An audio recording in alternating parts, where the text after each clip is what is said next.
The Atlantic 10 is well and truly a gauntlet. For Fordham women's basketball and first-year head coach Bridgette Mitchell, the conference odyssey begins tonight in Pittsburgh. The Rams' first A10 foe is the Duquesne Dukes, a team with a plethora of talent and experience. While nearly none of this Fordham team has endured an A10 game, Duquesne boasts a starting five led by Megan McConnell that knows what it takes to win these types of contests. Both Fordham and Duquesne are in need of a bounce back, too. The Rams' three-game winning streak was snapped after a home loss to Maine on Sunday, while the Dukes disappointingly dropped a home game to Delaware last time out. Non-conference play is tough, but the Atlantic 10 is another beast entirely. It's Fordham against Duquesne in the Atlantic 10 opener, next on WFUV Sports.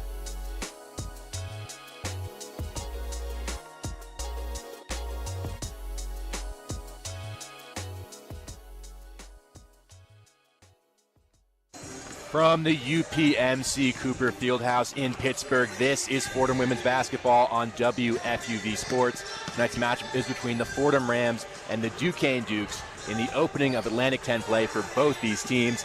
I'm Nick Guzman alongside Julia Moss. And Julia, it's finally time for conference action for Fordham. But what did we learn about the Rams from that first stretch of non-conference play? Well, they won 5 games, so clearly they've established something in these first 8 games. But honestly, there's still a lot of room for improvement, a lot of things to build on. Firstly, chemistry on the court. We've seen issues game in and game out about scoring, defense, but it's the rotation still also not solidified, and inconsistency killing this team. The only consistent scorer so far has been Taylor Donaldson, who just won A10 Player of the Week, but nobody else is getting consistent points or even filling a role game in and game out. But if we're looking at positives, they've established at least some sort of identity on the defensive end, ranking 39th in the country in scoring defense. So if we're looking at positives, that's going to be a big one today. Fordham 5-3 heading into conference play. You mentioned Taylor Donaldson, 21 points against Maine.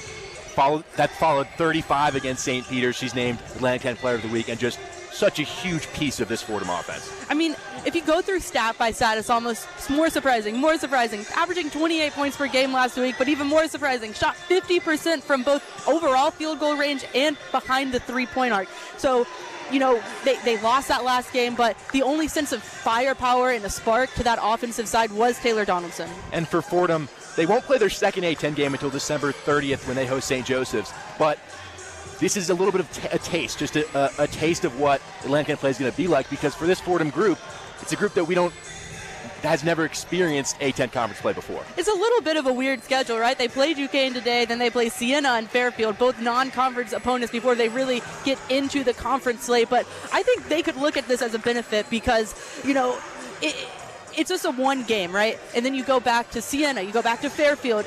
Like you said it best. Get a little taste of A10 before you really have to dive right in. And you talk about the lack of experience from Fordham on the Duquesne side of things. Totally different. They're returning all 5 stars. This is a unit that knows how to play together. They're cohesive, and they know each other well out on the court. Feels like we're seeing ghosts of the past with this Duquesne team. When we look at Fordham women's basketball last year, same situation, returned all 5 starters. All starters had played together for at least one season, most of them 3 or 4. So we know, as people who have watched Fordham women's basketball, how much of a difference maker it is on the court to have chemistry, to have that experience together. And we know, as people who watch this team this year, that chemistry cannot be built overnight. So that's going to be a big test for Fordham going into this game against Duquesne. We got a chance to sit down with Fordham head coach Bridgette Mitchell just moments ago. Take a listen. Nick Guzman here alongside Julia Moss with Fordham women's basketball head coach Bridgette Mitchell. First off, coach, it was a tough game on Saturday. What were your main takeaways from that one against Maine? Yeah, I thought that we did a really good job of forcing them into 17 turnovers. That's something that we're looking to do, to be aggressive on the defensive end. We also only had 7 turnovers. That was our least of the season, so we've been did a good job of taking care of the ball. So we want to continue with those things as we lead into tonight. Taylor Donaldson announced A10 Player of the Week, averaging 28 points per game this week alone, along with 3.5 steals. What can you say about her ability to convert on both the offensive and defensive ends? Yeah, Taylor's been great for our team. We looking forward to her continuing to produce in the way that she does.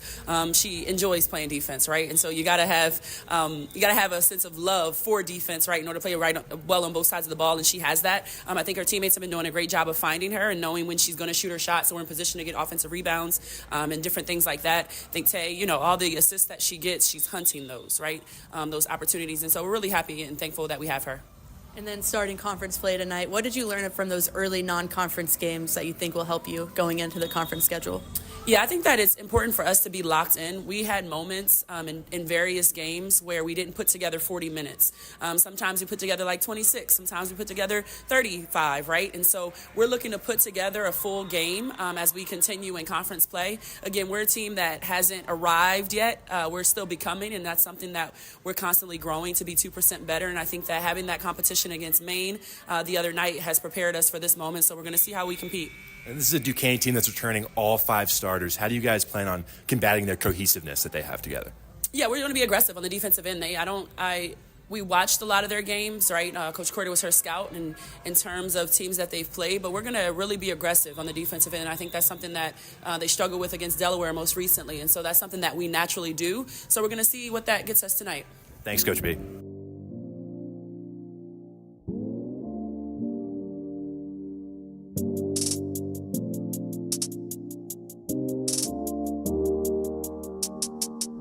Hey everyone, I'm Will Grant. And I'm Chris Persianen. And we're 2 of the hosts for WFUV's very own basketball podcast, Pick and Pod.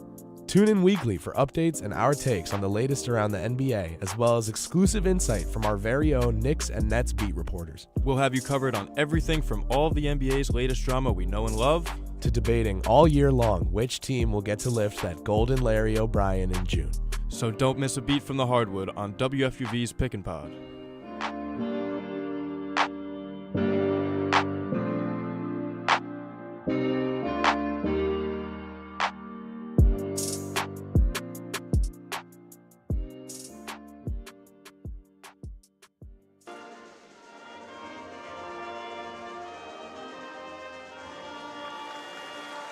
Back at the UPMC Cooper Fieldhouse in Pittsburgh, Fordham and Duquesne just about set to get underway here. The opening of Atlantic 10 action for both of these teams. Nick Guzman here alongside Julia Moss. And Julia, we've talked about the differences between this Fordham team and this Duquesne team in terms of the experience, but there's also a lot of similarities there. Both of these teams are coming off of very ugly losses, games that most people thought they were going to win. Fordham, of course, losing to Maine 74-62 in their last match, but Duquesne losing to the University of Delaware 74-57. And when you think about what went wrong for both of these teams, shooting, exclamation point, exclamation point. Duquesne really lost that game because they shot 1 for 15 in the second quarter, scoring only 3 points that entire quarter. And University of Delaware were able to respond and keep that lead throughout the other quarters. Both of these teams are looking to put those games well behind them. And then they also have every chance to put it behind them because they're playing 3 games in this slate this week. So a lot of differences, but also a lot of similarities. It's also a situation where if you lose this opener, a taste in your mouth is going to sit for a while, at least in terms of conference play. Yes, Fordham play Thursday in Siena, but it's the only Atlantic 10 action you get until the end of December, essentially. Nobody wants to go on a losing streak, and both of these teams coming off of those losses, that would build a losing streak heading into this very difficult schedule for both of these teams. So to say both Fordham and Duquesne would like to start out conference with a 1-0 record in that conference record, I mean, you can't say it enough. And we've had a lot of different starting lineups from Coach B this season, but maybe at last starting to see some cohesion. For Fordham, the starting 5 will be Taylor Donaldson, Amy Hayford, Matilda Flood, Taya Davis, and Miranda Nyborg getting the start at the 5 position. Obviously, the names that jump off are Donaldson, and you feel like Hayford should be a name that jumps off, but since those opening games against Adelphi and Albany, she hasn't been the same. I mean, she scored 11 points in that last game, and that was almost like, okay, is she like getting back to form? Because she was scoring 4 points, 6 points, single digits from those first 2 games. So it's good to see that she's starting to get into the groove of scoring more, but still 3 of 7 shooting against Maine. You definitely want to see those numbers be a little bit better. We mentioned Fordham will have a very quick turnaround. They play Siena on Thursday, then Fairfield on Sunday, and they'll be off until December 21st against Virginia. And after that, the A-10 gauntlet really starts to get going. So any road game in conference play is going to be difficult. A team with this much experience as this Duquesne team has, Fordham are going to have their hands full. And the mistakes that they've made against Maine and then also against Manhattan, another winnable game that they lost, is really clear. You know, for better or worse, those things are very clear. Against Maine, only 6 bench points, and that's a big number for a lot of reasons. But the biggest one is that they run such a big rotation. They play players 1 through 10 in this rotation. If you're only getting 6 points off that bench, something is going wrong. So that is a huge point of emphasis. And then also, being able to adjust in game.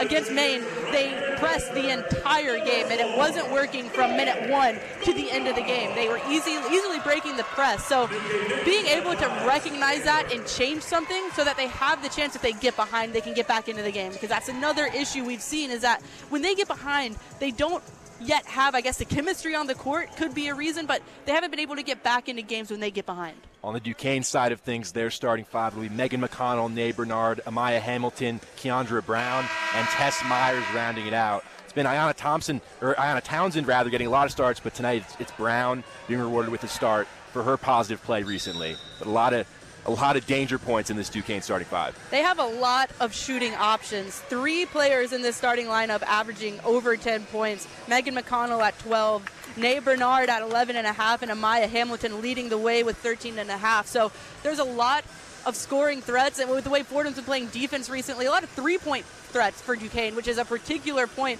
of emphasis that Fordham needs to correct before this game, because Maine, we saw open threes. If they leave Duquesne open today, it's going to be definitely not a positive thing for Fordham. We are just about set to go here from Pittsburgh. It'll be Nyborg versus Amaya Hamilton on the opening tip. Fordham wearing black, Duquesne in white. The Rams attacking from right to left, Duquesne from left to right. 10 minutes on the clock in the first quarter, and Atlantic 10 play for these Fordham Rams is underway. Off the tip, Hamilton wins it. And up ahead, it's McConnell, and now on the far side, Tess Myers, as Duquesne gets set up in the front court. Their first offensive possession of the day, and a whistle and a foul off ball against the Rams early. That's going to go against Matilda Flood. 8 seconds elapsed here in the first quarter. Maybe some Atlantic 10 nerves getting ready, because that was probably the earliest foul we've seen all season. McConnell will inbound underneath. She gets it into Keandra Brown up top. This is near side corner. McConnell again. McConnell to the baseline, flips it inside. The mid-range jumper off front rim from Brown. Rebound secured by Matilda Flood, and a foul in the backcourt by McConnell. 9:43 to go in the first.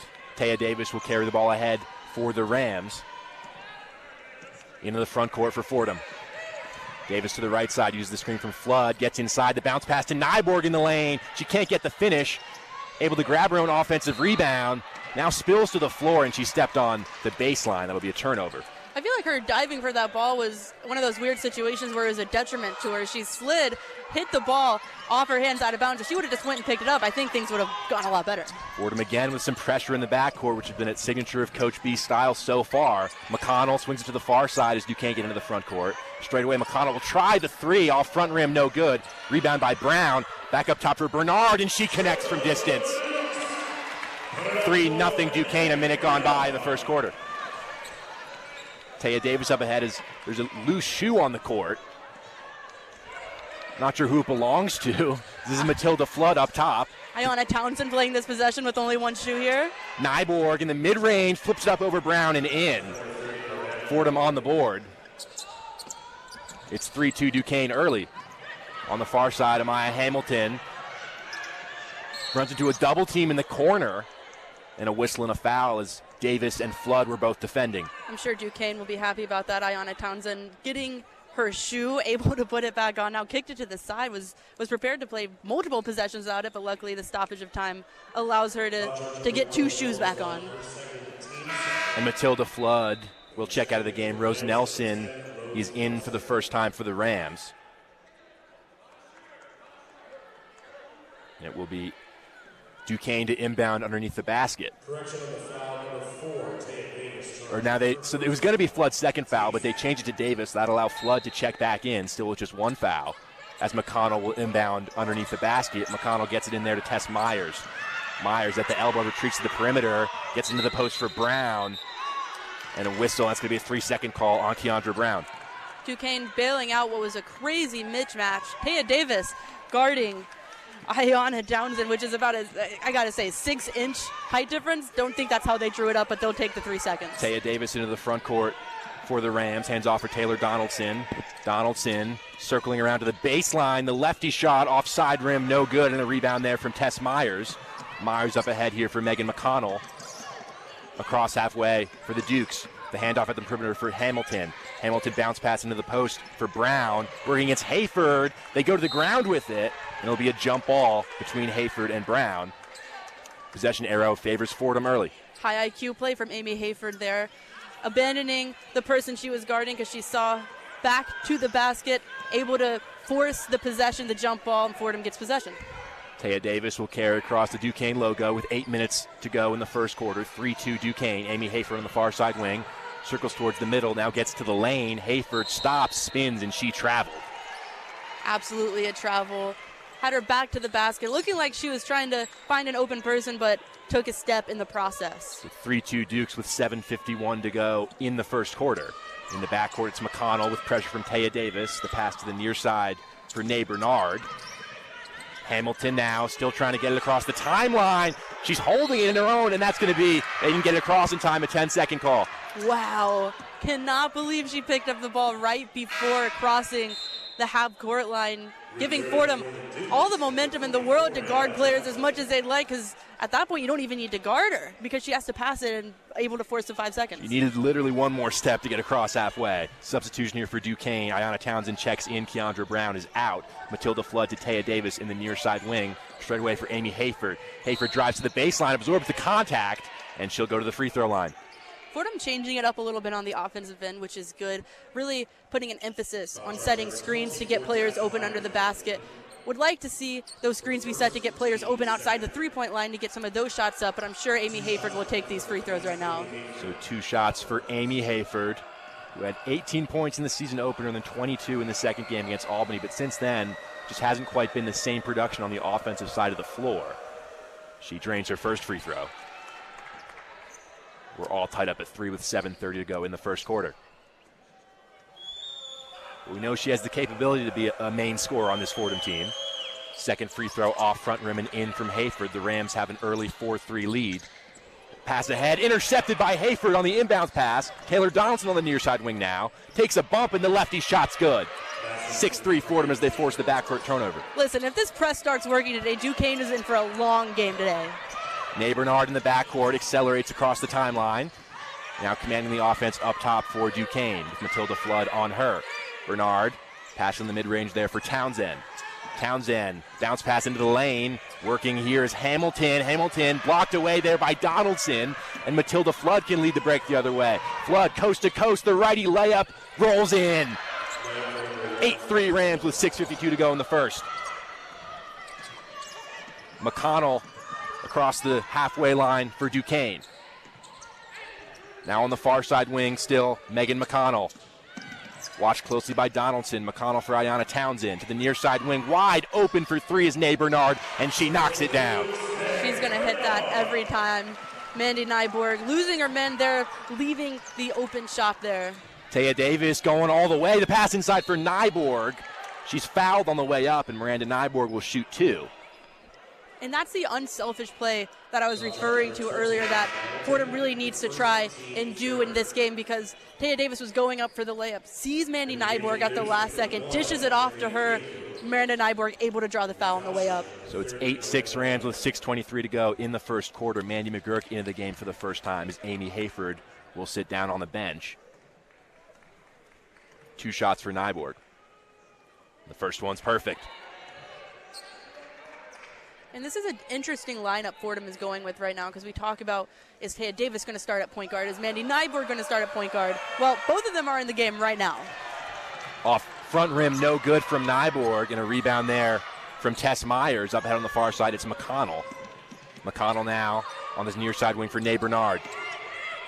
Bernard in the mid-range there for Townsend. Townsend makes a move on Nyborg. Good defense there, and it's no good. The other way for Fordham, it's Taylor Donaldson on this near side wing into the front court. Straight away, Taya Davis makes a move towards the basket. The feed inside for Nyborg, who's open for the layup. Exactly what we saw just a few seconds ago. Taya Davis going up for the layup, getting the man to bite, and then getting it off to Miranda Nyborg. On the far side, Tess Myers, the contested 3 is no good. Rebound by Donaldson. It's 11-6 Rams with 5:38 to go in the first quarter as Taya Davis brings the ball up for the Rams. Davis watched closely by Bernard. Fordham get their action moving on offense. This is Donaldson, the pull-up jumper from mid-range. That's an air ball. And out of bounds on the baseline. Duquesne will take it. Journey Kyaku is also in the game for Duquesne for the first time. Rose Nelson now in for Fordham. Brandon Nyborg takes a seat, and Amy Hayford back in for Taylor Donaldson. Gabby Grant, the medley, also in for Duquesne. Tess Myers out. On the near side across the timeline is Bernard. Bernard calling for it back on the wing. She has it up top. Bernard working against Hayford towards the baseline underneath the basket now. Ran into Nelson, and a whistle. We'll see which way they call this one, as there was a collision underneath. And it will be a foul against Fordham, I believe. Unlucky for Fordham. That foul took place after the pass that Fordham ended up intercepting, but unfortunately for Fordham, the foul occurred before the pass was actually intercepted. It's called against Rose Nelson. It's 11-6 Rams with 5:07 to go in the first. McConnell will inbound for Duquesne underneath the basket.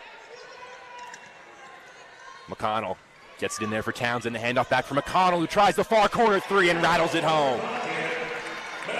11-9 Rams now, under 5 to go in the first quarter. Taya Davis back the other way. The crossover at the elbow. Up top for Flood. Takes contact as she gets to the lane. The scoop layup is no good. And a rebound there from McConnell. The other way is Kyaku. Kyaku gets to the paint. Her shot no good. The rebound from Townsend. She couldn't get the roll either. And Davis grabs the board and draws the foul from Townsend. Fordham showing a lot of pressure on the defense, which is no surprise. We've seen it all season, but Taya Davis really getting in there, not afraid of the height mismatch she's found herself in 2 or 3 times already in this game because of the switching that Fordham is doing. But, it worked out there, obviously. So that will send us into a media timeout with 4:41 to go left in the first. It's 11-9 Rams. You're listening to Fordham Women's Basketball on WFUV Sports.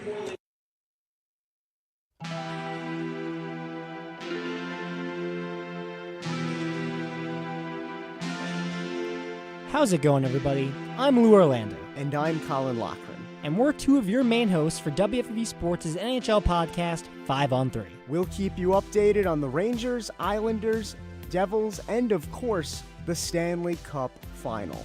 Home ice for all things NHL, 5 on 3.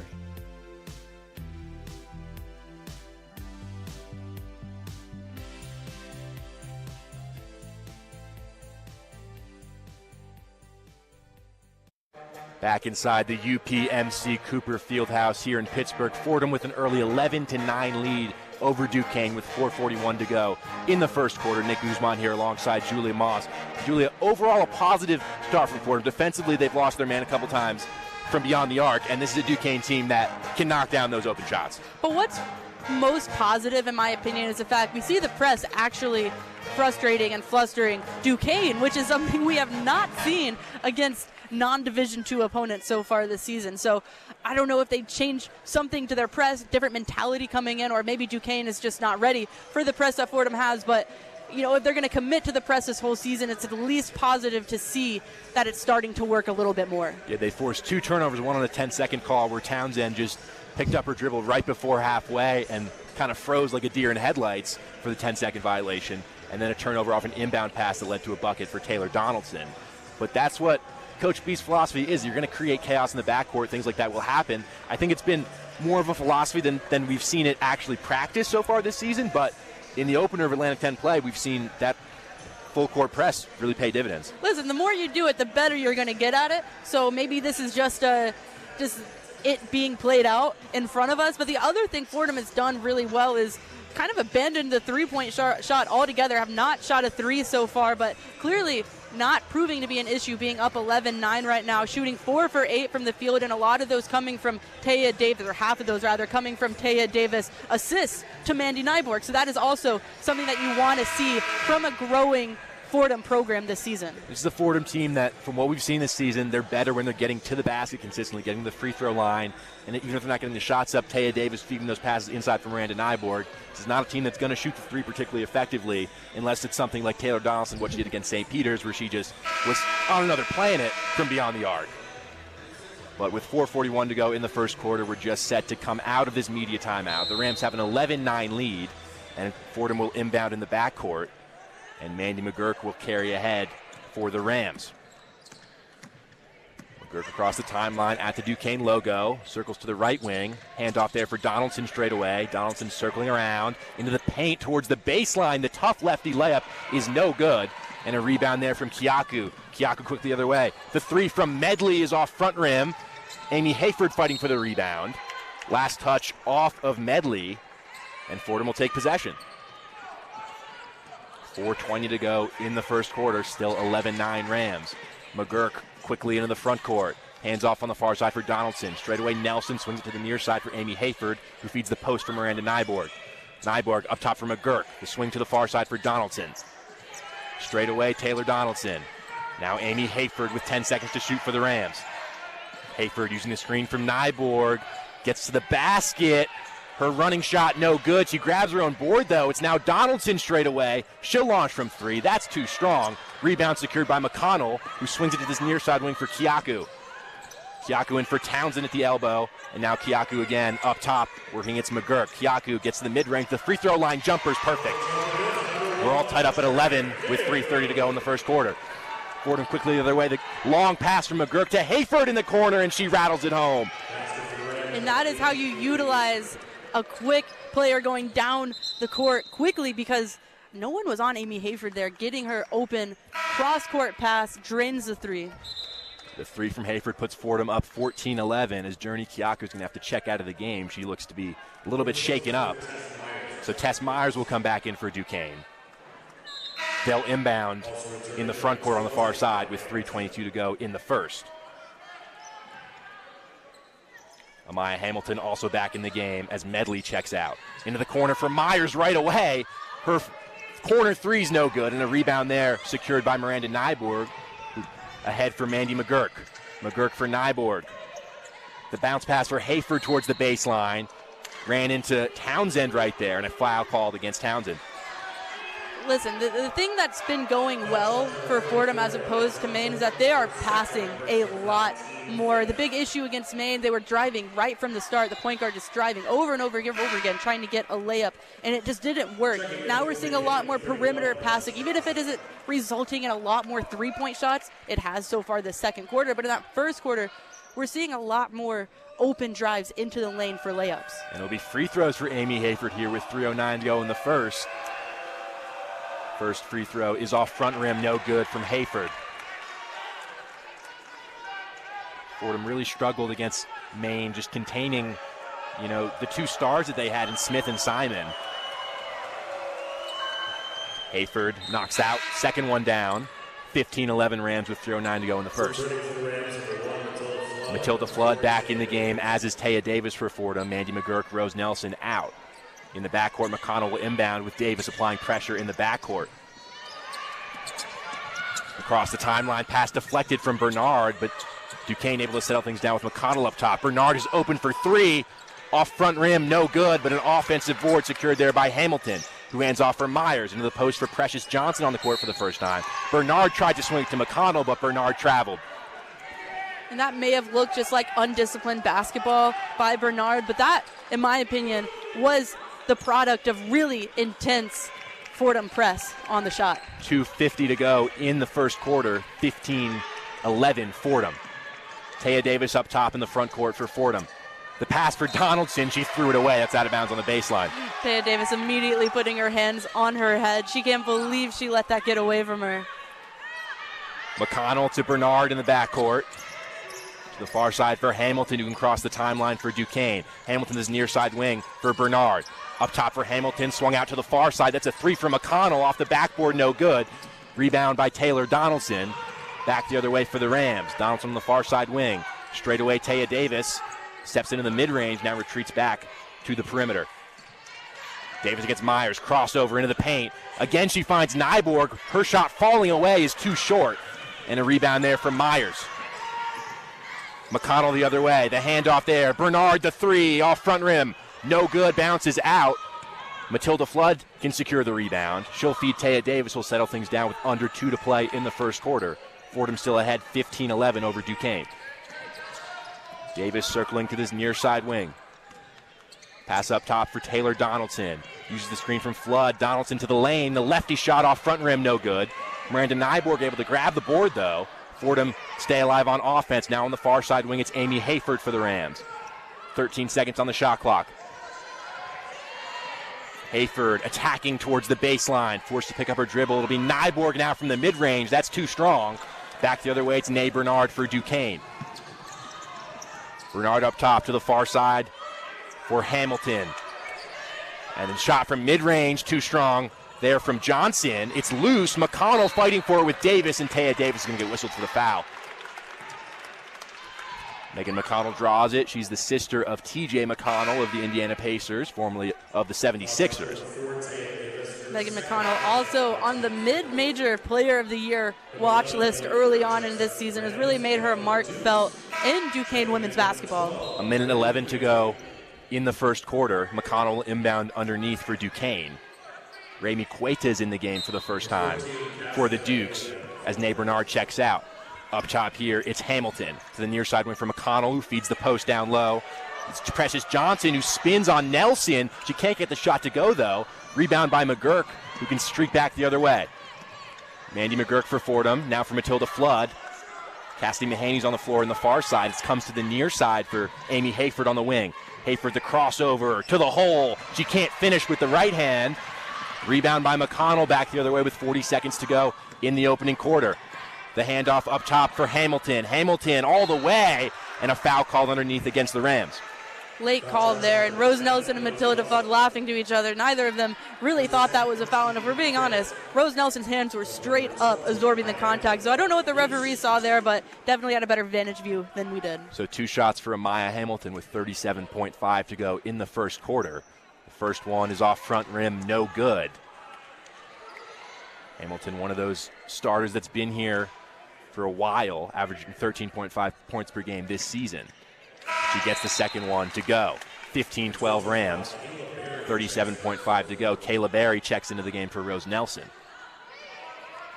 So Berry and Mahaney getting some minutes here in the waning seconds of the first quarter. McGurk to Berry in the backcourt. There's a press here from Duquesne, but Berry picked out Hayford right in the middle, and she can advance to the front court. Mandy McGurk now straight away. Again for Kayla Berry. The handoff from McGurk on the near side wing. Straight away for Cassidy Mahaney. She'll try the three off the side of the rim. No good, but Berry's there for the rebound, and Kayla Berry back up and in. Kayla Berry doesn't get a lot of minutes every game, but boy, does she make those minutes count, showing why she should get more playing time right there. 10 seconds to go. Shot clock turned off. It's McConnell on the far side wing for Duquesne. McConnell uses the screen from Johnson. In the mid-range, forced to pick up her dribble. This is Townsend getting there. Her shot is an air ball. Mahaney secures the rebound, and that will do it for the first quarter of play here in Pittsburgh. It's Fordham 17, Duquesne 12. We'll send it back to our Rose Hill studios for the one-on-one scoreboard with Evan Harkin. The one-on-one scoreboard.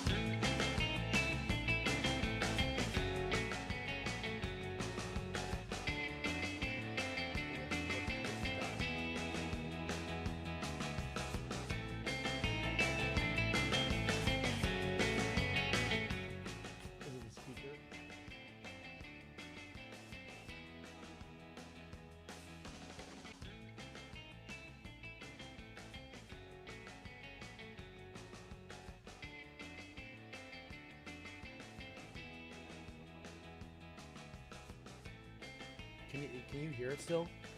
No, I'm talking to her.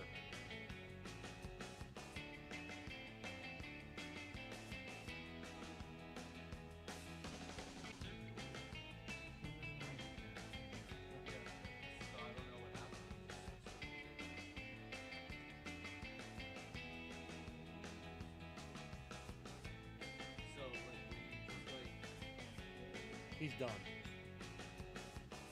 Go to tie line. He's done. Back here at the UPMC Cooper Fieldhouse in Pittsburgh, Fordham with a 17-12 lead over Duquesne after a quarter of play. And we were wondering how this Fordham team was going to handle letting 10 play. I think that was about as good of a first quarter, Julie, that we could have asked for to see out of this Fordham team. Absolutely, and even more so, when this team gets out to a lead, they play really well with the lead. Conversely, of course, they play really poorly if they're not in the lead, but if we're looking forward to the second, third, fourth quarter, they know how to keep a lead in games, so I'm very optimistic about their chances moving forward here. I mean, just like great shooting from Fordham, and on the other side, Duquesne, kind of experiencing those issues that we saw from Fordham against Maine, shooting very poorly, 4 for 19, 21%, and 3 for 10 from three-point arc. And this is a team that prides themselves on three-point shooting, have 3 players in their starting lineup that are amazing behind the three. All 3 are struggling so far. So Fordham, props to them because they're taking advantage of the poor shooting from Duquesne, but also playing super intensely on the defensive end. So hopefully for Fordham that they will continue this heading into the second quarter. And you talk about how knockdown these Duquesne shooters are typically. Tess Myers is second all-time in three-point percentage in Duquesne history. 5th all-time in three-pointers made, so that says a lot about this team likes to shoot the three, but not doing it very accurately early on. But the thing is, we know what they can do behind the arc. Fordham cannot let up just because they have a lead right now, 17-12. They have to keep up that intensity because, especially with three-point shooting teams, a 5-point lead could disappear in a minute. So it's very important for Fordham to keep doing what they're doing, keep pressing. I know it's crazy to say that after what we saw them do against Maine, but the press is working right now. We even saw Duquesne try a press of their own. So if it turns into a defensive battle, I'm sure Fordham will want that to be the case. So Duquesne will inbound on the near side as we start the second quarter. It's McConnell in the front court, and out of the near side wing for Nay Bernard. Bernard gets the screen there from Precious Johnson. Hayford picks her up, though. Up top here for Amaya Hamilton to the far side wing for Megan McConnell. McConnell to the corner, looking to free Myers up for a three-point attempt. There was nothing there. In the corner now, it's Hamilton. Hamilton in the post for Johnson straight away. Myers is open for 3. Off front rim, no good. And a rebound secured there by Matilda Flood. Amy Hayford streaking down the far side into the front court for the Rams. She feeds Flood up top. And the handoff for Mandy McGurk at the Duquesne logo. Fordham will set up their offense to the near side wing for Amy Hayford. Hayford crosses over towards the baseline. Back out up top for McGurk. McGurk towards the middle. Now swings it to the near side corner for Hayford again. Hayford uses the screen from Flood. She'll pull up. The jumper's no good off the backboard and off the rim and out. Nay Bernard the other way for Duquesne. Bernard driving in on Donaldson. Donaldson got her hands in there. It's a jump ball. Taylor Donaldson is absolutely winning this battle against Nay Bernard so far, forcing the jump ball there. We've seen that a couple of times so far, just high effort plays resulting in jump balls. So it's 17-12, Fordham still with 9 minutes to go in the second quarter. Mandy McGurk carries up ahead for the Rams. She pushes it to the near side wing for Amy Hayford. Hayford drives towards the basket, the spin and the beautiful layup with the right hand. Pretty move from Amy Hayford, 19-12 Rams. McConnell the other way for Duquesne. McConnell feeds the post for Keandra Brown. Brown with the left hand and a foul. You don't want Duquesne to be able to build any momentum, and that's exactly what that play does. A beautiful layup by Keandra Brown, capped off with the foul, able to convert the three-point play here. 8:39 to go in the second quarter. Keandra Brown will go to the free throw line from Montreal, Canada, who previously transferred from Indiana. Brown completes the three-point play. 19-15 Rams. McGurk in the backcourt. There's some pressure from McConnell. This is Kayla Berry now on the court. Ahead for Nyborg. She's double-teamed. Miranda Nyborg able to spin away and cross the timeline. Still under a lot of pressure. Flips it up top for Taylor Donaldson as Fordham can set up on offense and calm things down. Donaldson the crossover, the pull-up jump from mid-range off front rim and out. But the rebound down low from Berry. She goes up with it and can't finish. And Brown with the rebound. Nay Bernard the other way into the front court for Duquesne. Bernard hands off from Myers on the far side into the post for Brown. Brown against Nyborg. McGurk comes for the help. Brown went to the ground with it, and that's a travel. Great help defense there from Mandy McGurk to force the travel. Fordham has done a good job all season of picking their battles, when to abandon their woman on defense and be able to trap. And they've forced so many turnovers so far this season, just making smart choices on when to trap players. McGurk to the near side wing for Amy Hayford. Hayford uses the screen from Nyborg. Up top for Taylor Donaldson. Donaldson circling around, gets to the lane. Up top again for Mandy McGurk. McGurk, the tough jumper from mid-range, is off back rim and out. Rebound there from Brown. The other way, it's Nay Bernard. Bernard to McConnell on the far side wing. McConnell between her legs, gets inside, and a foul called against Donaldson trying to defend. 19-15 Rams with 7:36 to go in the second quarter. Matilda Flood back in the game for Fordham. Kayla Berry comes out. the one drawback of playing a very high intense defense is that sometimes you get a little too intense on that, a little too region happy, and we've seen that a couple of times today and again there. McConnell to inbound on the far side, and now back with it again up top. Hayford watching her closely. McConnell makes her move straight away. Pass to the near side wing for Myers. Myers out, has it up top again. Hamilton into the corner for Bernard. On the far side, up top again for Hamilton. Into the post for Brown, 3 seconds to shoot. Myers is open for three, rattles in and out. And last touch off of Hamilton. It'll be Fordham basketball underneath. Oh my goodness, that's one of those shots where you feel like that would be the away team getting the unlucky bounce. I swear that ball went in and out. I've never seen a shot get so close to going in but rattling out. 7:10 to go in the second quarter. McGurk ahead for the Rams into the front court on the far side wing. Taylor Donaldson. Donaldson back towards the middle for Amy Hayford. Hayford makes her move to the basket, gets inside, and she gets the roll on the underhand layup. 21-15 Rams, under 7 to go in the second quarter. Kiaku, who was shaken up in the first quarter, is back on the court and with the ball now. She passes up ahead for Keandra Brown straight away. Brown to the far side wing for Myers. Kiaku to the near side wing. That's a three, and that's buried from Nay Bernard. 21-18 Rams. McGurk the other way for Fordham. Gets to the lane. Up top for Matilda Flood. Thought about a three, then thought better of it. Flood for Amy Hayford straight away. To the near side corner for Taylor Donaldson. Donaldson behind the back. Gets to the basket with the left hand. Good defense there from Brown. Made it a tough shot for Donaldson. Back the other way comes Duquesne. Bernard underneath the basket. Inside for Brown. Took a bump from Nyborg and finished anyway. 21-20 Fordham with 6:05 to go in the second quarter. McGurk will slow things down here for the Rams as she enters the front court straight away. Bounce pass out to the far side for Taylor Donaldson. Donaldson into the post for Matilda Flood. Flood stripped away from her by Myers. Flood goes hard to the ground, and that'll be a turnover. Momentum swinging here in Duquesne's favor. A lot of open shots, a lot of things we saw go wrong for Fordham in the past couple games. And we're seeing Coach Mitchell on the sideline very upset with the refereeing so far in this one. Nay Bernard will inbound in the backcourt for Duquesne. There's 5:47 to go in the second. It's 21-20 Fordham. Kiaku will carry the ball ahead for the Dukes. Watched closely by Taya Davis. Kiaku on the far side wing. Gets the screen from Brown back towards the middle.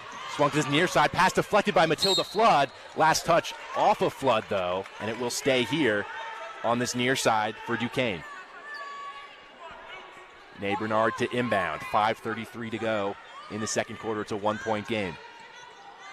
Bernard gets in up top for Keandra Brown. Bernard again circles to the far side wing. Straight away for Brown. Brown to the near side corner for Myers. Myers for Kiaku. Kiaku the crossover. Davis got there. Now to the ground with it. Taya Davis gets the steal. There's fighting for it on the ground. It's going to be a jump ball. And that was just blatant miscommunication. The ball was on the ground in front of both Mandy McGurk and Taya Davis. And neither of them went to get the ball at first because I think they both assumed the other person was going to get it, leaving just that second that it took them to realize, oh, I've got to get it, gave Duquesne enough time to challenge the ball and force what I believe is going to be a jump ball, but the officials are talking it over right now. And it will be Duquesne possession here on the near side through Bernard. 5:18 to go in the second quarter. Bernard to inbound in the front court. Into the corner for Kiaku. Kiaku, the pull-up jumper, too strong. And a rebound secured there by Taylor Donaldson the other way. Quickly into the front court from McGurk. Her jumper from mid-range is short. And a rebound there from Bernard, but she can't secure it. McGurk got it back. And McGurk up top for Donaldson. She'll try the straightaway three off back rim, no good. And a rebound there from Keandra Brown. Kiaku the other way, under 5 to go in the second quarter. Commanding the offense up top. Tess Myers near side wing. Pushes it to the short corner for Brown. Brown, the pass off the foot of Flood, and that'll be a kickball violation. With 4:46 to go in the second quarter, that will send us to a media timeout. It's Fordham 21, Duquesne 20. You're listening to Fordham Women's Basketball on WFUV Sports.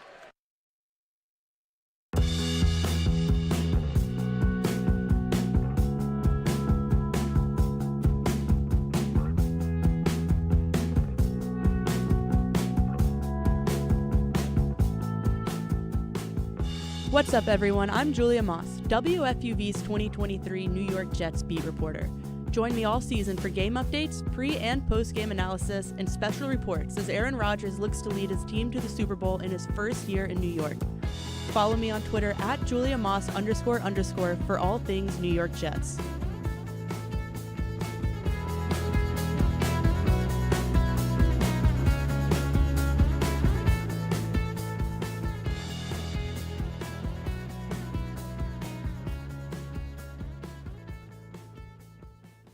Back at the UPMC Cooper Fieldhouse, Fordham with a narrow 21-20 lead over Duquesne with 4:46 to go in the second quarter. Nick Guzman here alongside Julia Moss. And Julia, both teams really struggling from the field early. Fordham shooting 29%, Duquesne not much worse at 28%. But both these teams not really able to get their shots to fall early. Yeah, both of these teams have kind of leveled out from that first quarter, having very, very close shooting percentages, 29.6 for Fordham, 28 flat for Duquesne. But we knew that Duquesne was not going to shoot that poorly from the field this entire game.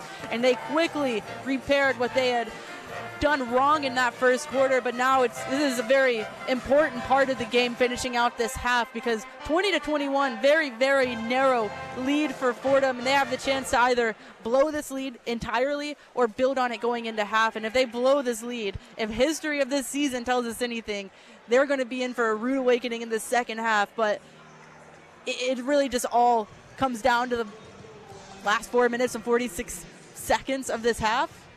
It was a 5-point Fordham lead at the end of the first quarter. That lead's now down to 1 with 4:46 to go in the second. Duquesne able to close the gap just a little bit. But both teams, their shots not really falling. There's been some open looks for Tess Myers, who we've said is traditionally money from beyond the three-point arc. But both teams just not able to get their open looks to fall. And you feel like it might be a matter of whose shots just start falling first.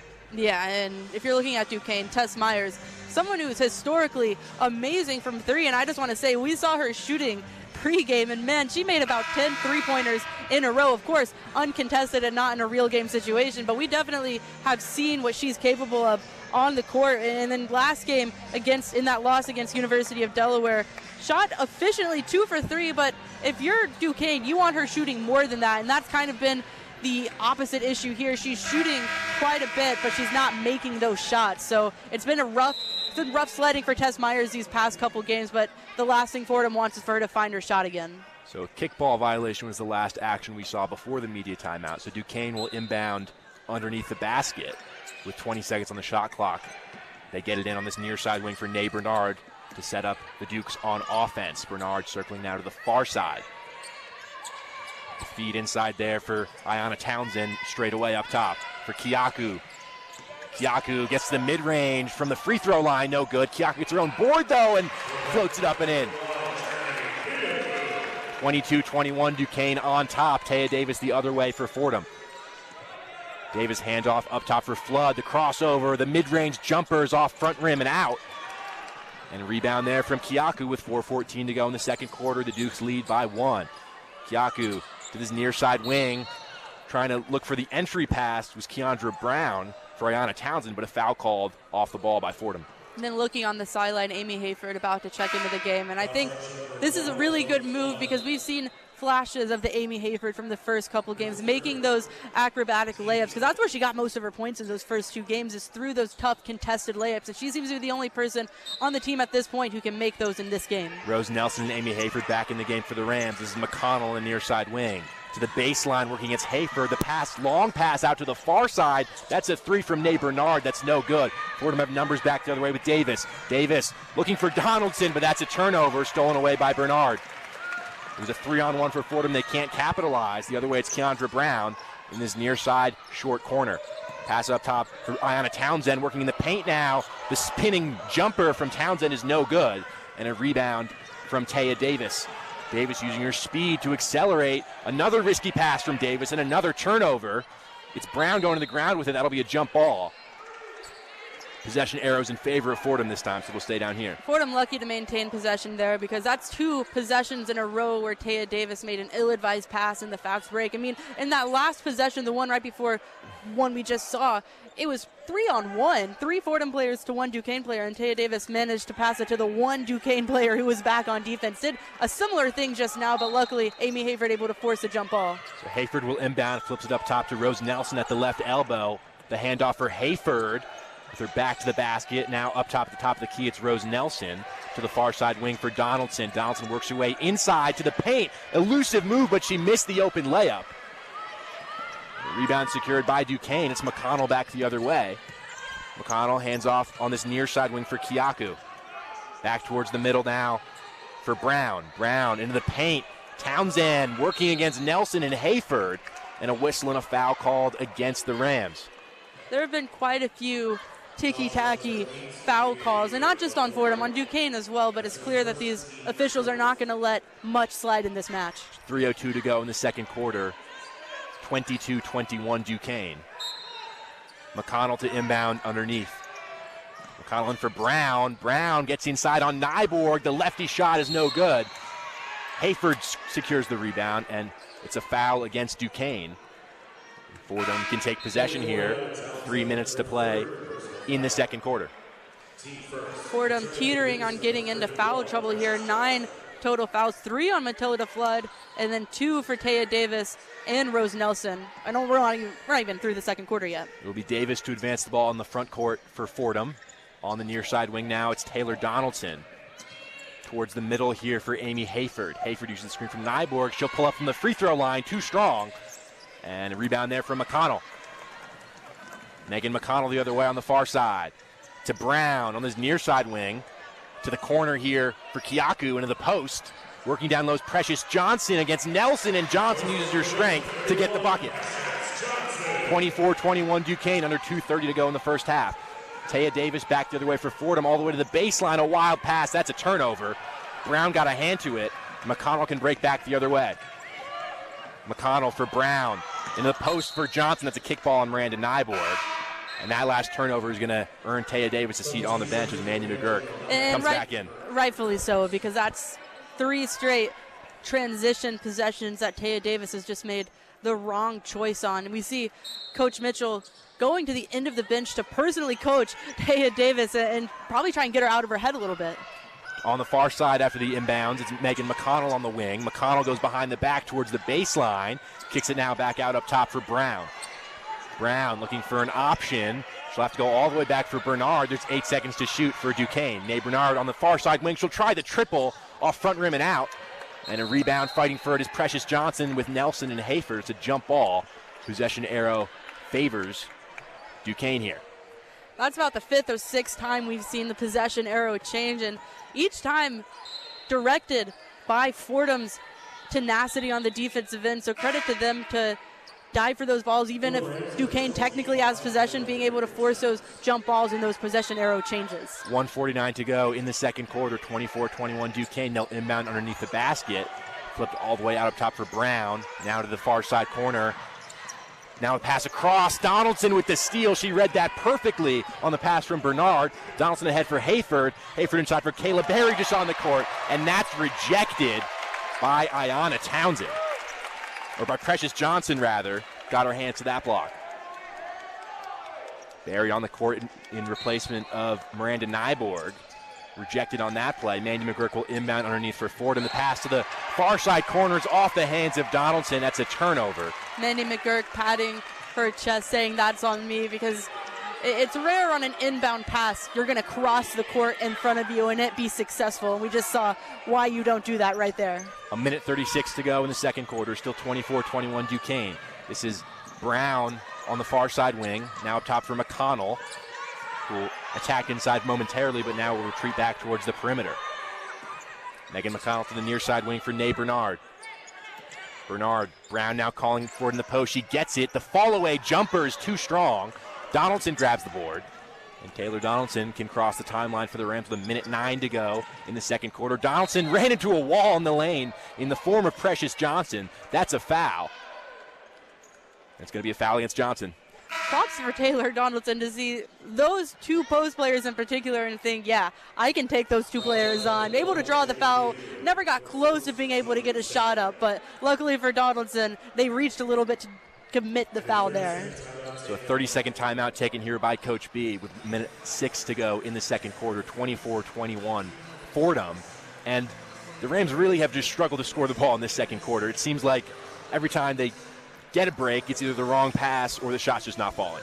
2 for 13 in this quarter, 0 for 2 from 3. So you said it best. The shots are not falling so far. And when they get into a shooting rut like this, it's hard for them to get out of it. So we're going to have to see if there's eventually going to be a spark plug, because this could be the game where they figure out how to get out of shooting droughts like we've seen time and time again this season. In each loss, the big issue has been not being able to shoot the ball, and that is not necessarily always because they haven't been able to shoot the ball from the start of the game. It's when they get into the second quarter and get into these scoring droughts, but hopefully they find a spark plug here soon. McGurk to inbound underneath the basket. She'll flip it all the way back for Taylor Donaldson. Will set Fordham up on offense. The near side wing for McGurk.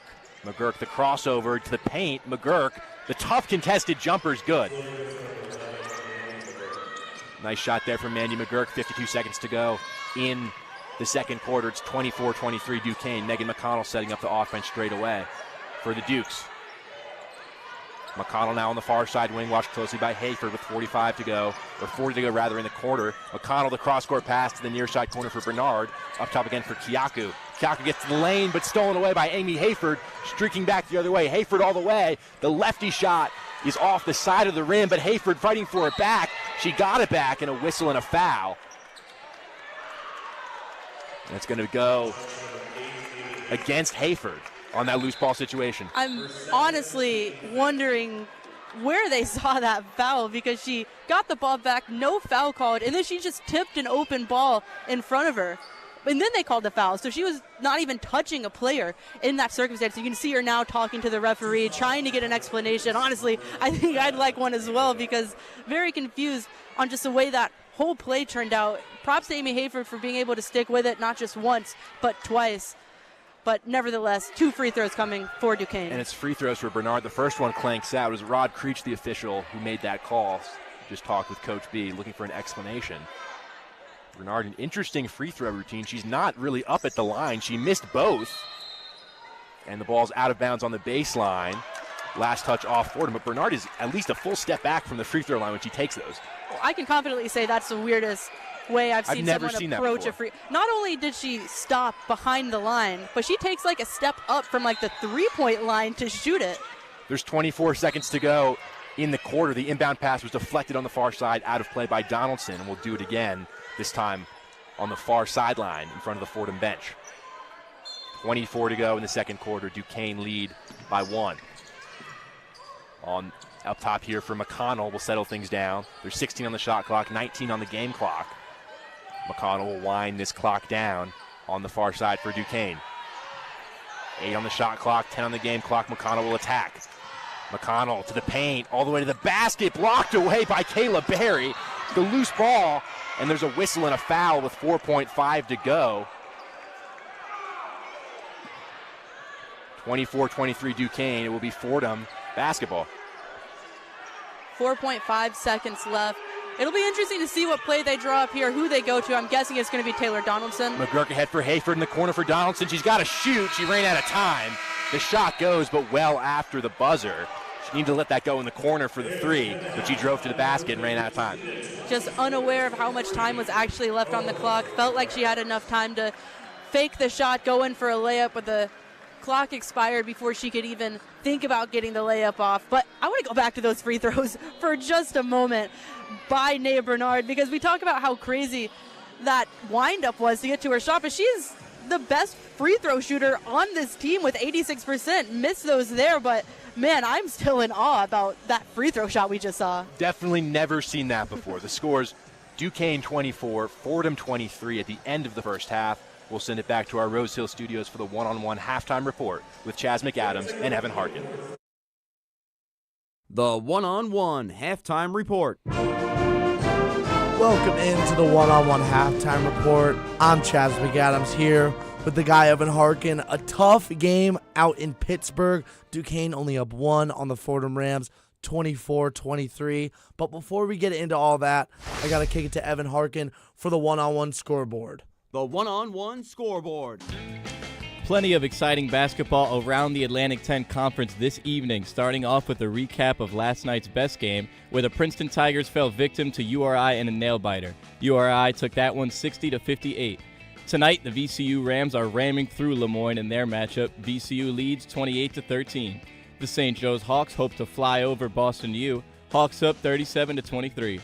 The St. Bonaventure Bonnies intend to dog the Cornell Big Red once their interconference matchup tips off. And Dayton looks to fly by Davidson once they tip off at 7. Passing the rock over to top 25 matchups, the West Virginia Mountaineers rose above Penn State last night, upsetting the Lions 83-65. Ohio State looks to take down Ohio U in their interstate duel, and the Washington State Cougars will try to hunt down the South Dakota State Jackrabbits. Skating over to the ice, the Red Hot Rangers looks to keep their win streak alive against Ottawa, and the Islanders hoping to drown the San Jose Sharks starting at 7:30. I'm Evan Harkin with your one-on-one scoreboard update. Fantastic, Evan. Thank you. Verbs alone. Gotta get you some kind of award, because the verbs on that, I heard fly, I heard drown, I heard sink, I heard swim. Gotta make it fun. Gotta make it fun. Something that's not fun, though. Nope. This game hasn't been very fun, at least for me as a fan of A10 women's basketball. And I want to talk for a minute about players' roles, about the roles that players fill, not only when they come into a program, but throughout the season. You have Amy Hayford, transfer from Pitt, grad year, last year playing basketball in college, coming to Fordham under a coach she's familiar with, Bridgette Mitchell, who's an assistant at Pitt. She's coming in as one of the top players, a fantastic player at Pitt from what we saw at her time there. Struggled in the beginning to find her role a little bit. Great game against UAlbany. Has put together a lot of nice little double-digit affairs for herself, but also some tough ones. 6 points against Miami, 4 against St. Peter's. On some lackluster efficiency. Hayford in her last 5 games yet to be above 50% as a whole in terms of field goal. But I want to talk for a second about how she's played this game, because she's been fantastic. Taylor Donaldson, A10 Player of the Week, has been scouted, no doubt, by this Duquesne Dukes team. So she's been a little cold, only 1 for 10, I believe, on the night. Hayford stepped up huge. Yeah, I mean, you need players to step up that are back there on your bench, especially when the other team knows who's coming at them. Players who have been awarded know that they're the best player on the team. You know, sometimes those players are going to have bad nights, and bad night is definitely what both offenses are having so far, Chaz. I mean, 27% and 26% from the field for both of these teams. Almost no offense being shown so far. But a key factor, I think, is Duquesne having 11 more three-pointers taken so far than Fordham. We know Fordham, not a team that likes to shoot the three this season, but maybe they should start shooting it a little bit more. I mean, getting the ball out there could create different opportunities on the offensive end. The assists have been a concern. Yep. You got to have more than 3.5, I think, especially when the other team's got 8. Duquesne's not playing great basketball. This game's 1,000%. I mean, it's so close that I don't want to say it's not just winnable because they're in a winnable position now. This game is dominant. Like, they could dominate the second half. I could so see that in the cards with this Ford team, especially because no one's really cooking for the Dukes. Right. I mean, I don't love what Bernard's been doing out there, but, like, other than that, like Kiyaku, I guess, the offense has really been running through her, and she's been pretty bad. And then Townsend with 3 at the half. You love to see that. I hate to see Tilly Flood with 3 as well. Yeah. It's been tough on both sides. I would say both are playing closer to their floor and their ceiling, but I want to get your opinion on a small tweak, one stat, one aspect of the game that the Fordham Rams can do to excel in the second half of A10 basketball. They got to limit turnovers. I mean, you're talking about how sloppy this game is so far, Chez. 8-11 is the turnover ratio right now. Fordham ahead a little bit in that category, but, I mean, you got to cut down 8 at a half. And that's been the tail of the tape this year so far. The Rams have had 30-point wins with 20 turnovers in a game. You know what I mean? So taking care of the rock is definitely important. Definitely. I wouldn't say it's much of an issue for this matchup with Duquesne because Duquesne's playing just as sloppy. Right. But right now, they could come out of the half. You got to clean that up if you're the Fordham sideline. You can't come out of the half playing that sloppy. I agree. I want to take you. Like imagine you're in the head of Coach. Like how? So I know what I would say, but I want your opinion. I'll give mine after. What are you saying in the locker room if you're Coach Bridgette Mitchell to this Fordham team to get them to rally? Because from what I've seen on the floor, I haven't scouted this Duquesne team as much, but I think that Fordham's definitely playing below what their even average is. For sure. What are you saying as a coach to try to get them in the right headspace? As a coach, I'm starting off with limiting the turnovers right away. That's coming first. Limit those turnovers. But while limiting those turnovers, you really got to you got to spread the rock around more. I mean, like we said, 3 assists. That is not going to cut it. They were playing well in the paint in the first quarter, started playing a little bit worse in the paint in the second quarter. So I think you have to go back to that paint dominance we saw from some of the players in the first quarter getting it in there. And that's purely Nyborg, I would say. Yeah, I was going to say her ability to clear out because Lee Amina, the 6'4" center out of Senegal, and Kayla Harris, the graduate student transfer from Seton Hall, they're both out for this game. Right. Nyborg is the only true big they have. The second best, I would say, Rose Nelson, and after that, Kayla Berry is their 4. Maybe Tilly Flood, but she hates it. She hates playing down low like that. If I'm coaching this team, a lineup I really would like to see is I'll start from the bottom up because it gets more surprising as I go. Nyborg at the 5 because you have to play her there. Nelson, I think at the 4, started the season as the starting 4, kind of had a few rough games, but has strung together the last 2 against St. Peter's and Maine. Some fantastic games for herself. Mm-hmm. She's been the second best player in both of those games for the squad in both instances. Tilly Flood, I think you bring her back. You obviously had to sit her 3 quick fouls. You got to get her out of there. You bring her back to start the first half. Donaldson will get back into her groove. This is the first poor shooting night she's had all year to this degree. I think she'll get back into her groove. I think she's ready to lock in. I think you play Hayford at the 1.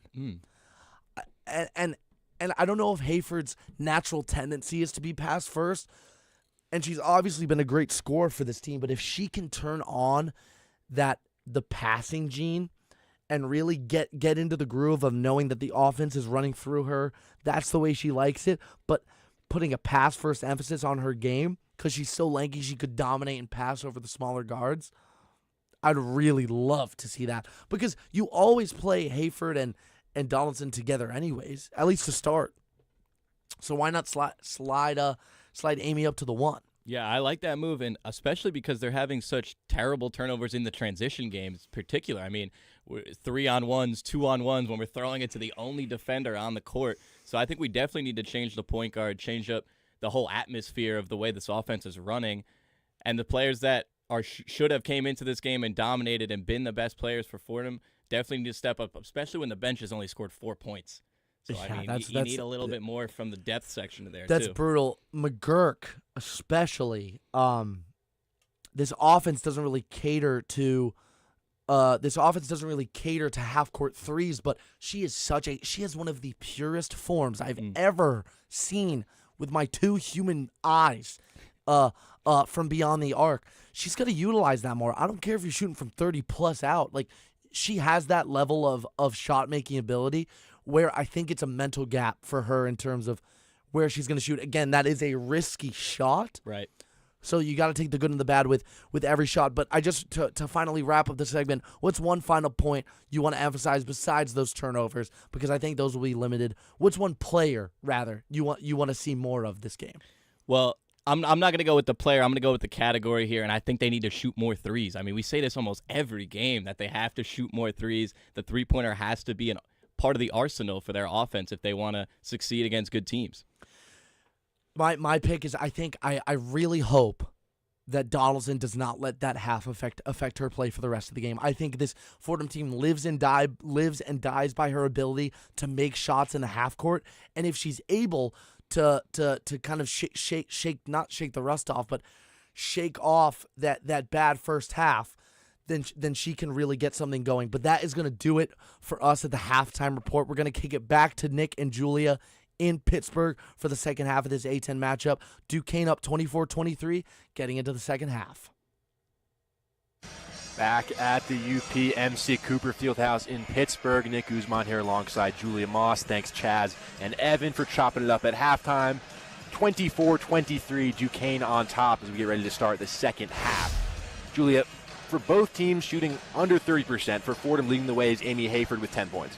And Chaz made an excellent point during the halftime show. If Amy Hayford can establish herself as someone who can, hand it off, get some dimes, get that passing gene, as Chaz said, she will be such a complete player because she has established herself as someone who can drive it in, make a tough layup, and also shoot it from beyond the arc. But if she can get those players, the defense, to commit to her and be able to pass it off. She has 0 assists so far. If she can learn that when the defense commits to her, she will have somebody open under the rim. Drive it in. We've seen Taya Davis do it a few times into Mandy Nyborg. If Amy Hayford can adopt that same mentality, this whole team will be a lot better, and specifically Amy Hayford will be a lot better in helping this team out. And I think Coach B definitely wants Taya Davis to be that pass-first point guard, but in the first half, she turned the ball over 4 times, and they were 4 not great turnovers.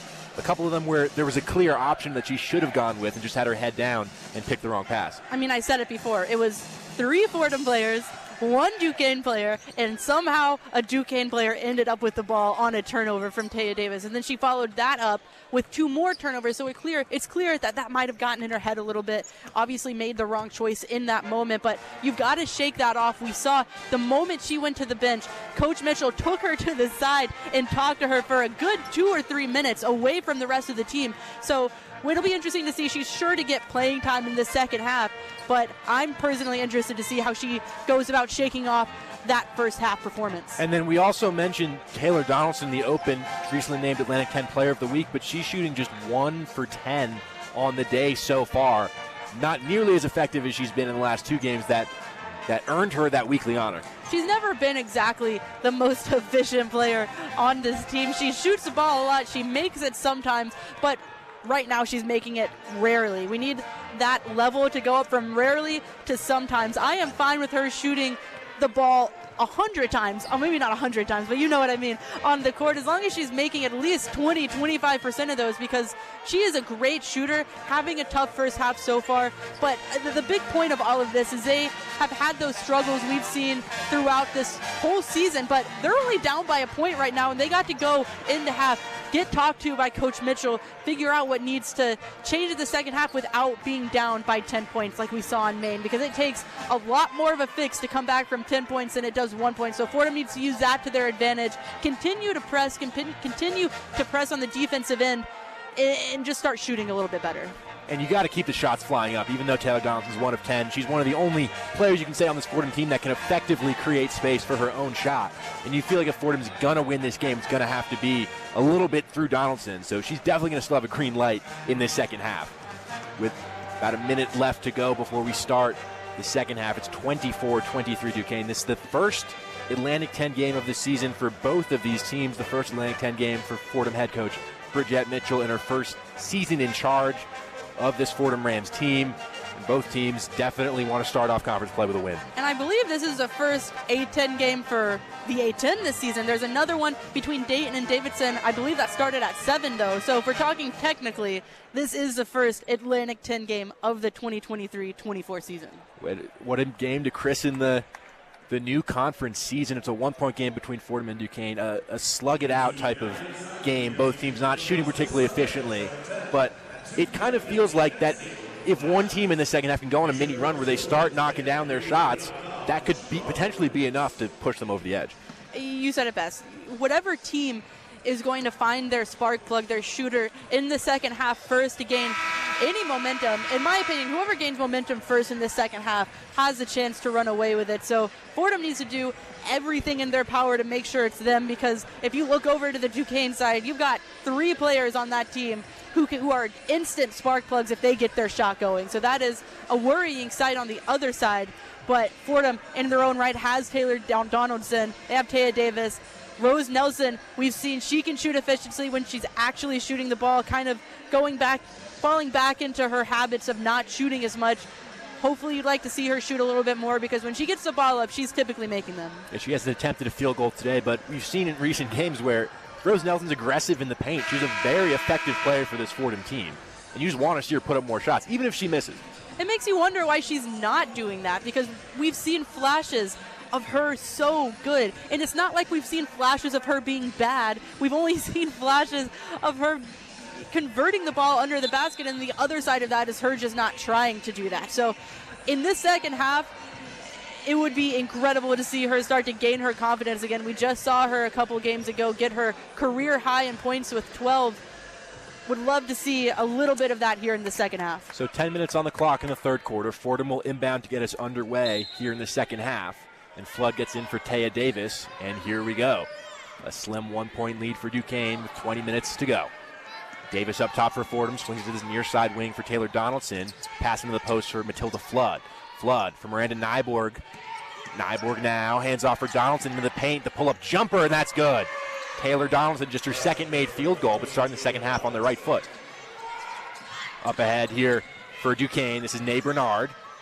Straight away now on the far side wing for Myers. Inside and back out for Bernard. The corner three, and that swishes home. That was just unselfish basketball from Duquesne, making the extra pass, finding the open player, leaving Duquesne wide open for the three. 27-25 Duquesne, 9:18 to go in the third quarter. Amy Hayford for Fordham on the far side wing. Back towards the middle goes Hayford, and a foul off ball called on Keandra Brown. Clearly the theme of fouls every couple of minutes is continuing in this second half. Physical game, not sure if it warrants this many fouls, but that's what we've seen so far. And Matilda Flood checks out of the game early here in the second half. Rose Nelson is in. Hayford flips it up to Nelson at the right elbow, stripped away from her by Myers. That's a turnover. Back the other way goes Amaya Hamilton for Duquesne. Double team on the far side wing. Gets to Bernard though. Myers can stare down a straightaway three off back rim and out. Rebound inside by Hamilton, who goes back up and gets the finish. And this is the momentum that I'm talking about from Duquesne. They can turn it on at any minute. 29-25 Dukes. The other way, it's Taylor Donaldson on the near side corner. That's too short. And a rebound secured by Tess Myers, who can cross the timeline for Duquesne. Hands off for McConnell. McConnell makes the move past Davis. Inside for Brown. The fake. Brown can't finish with Nelson there. They're fighting for it. Brown is slammed to the ground, and a jump ball is called between her and Nelson. Great offensive possession from Duquesne there. Keandra Brown having the chance to get a pretty open layup off of a beautiful spin move. Unable to convert. Gets her own rebound. Not able to steal it away from Fordham before getting the jump ball call. 29-25 Duquesne. 8:30 to go in the third quarter. Megan McConnell will inbound underneath the basket for the Dukes.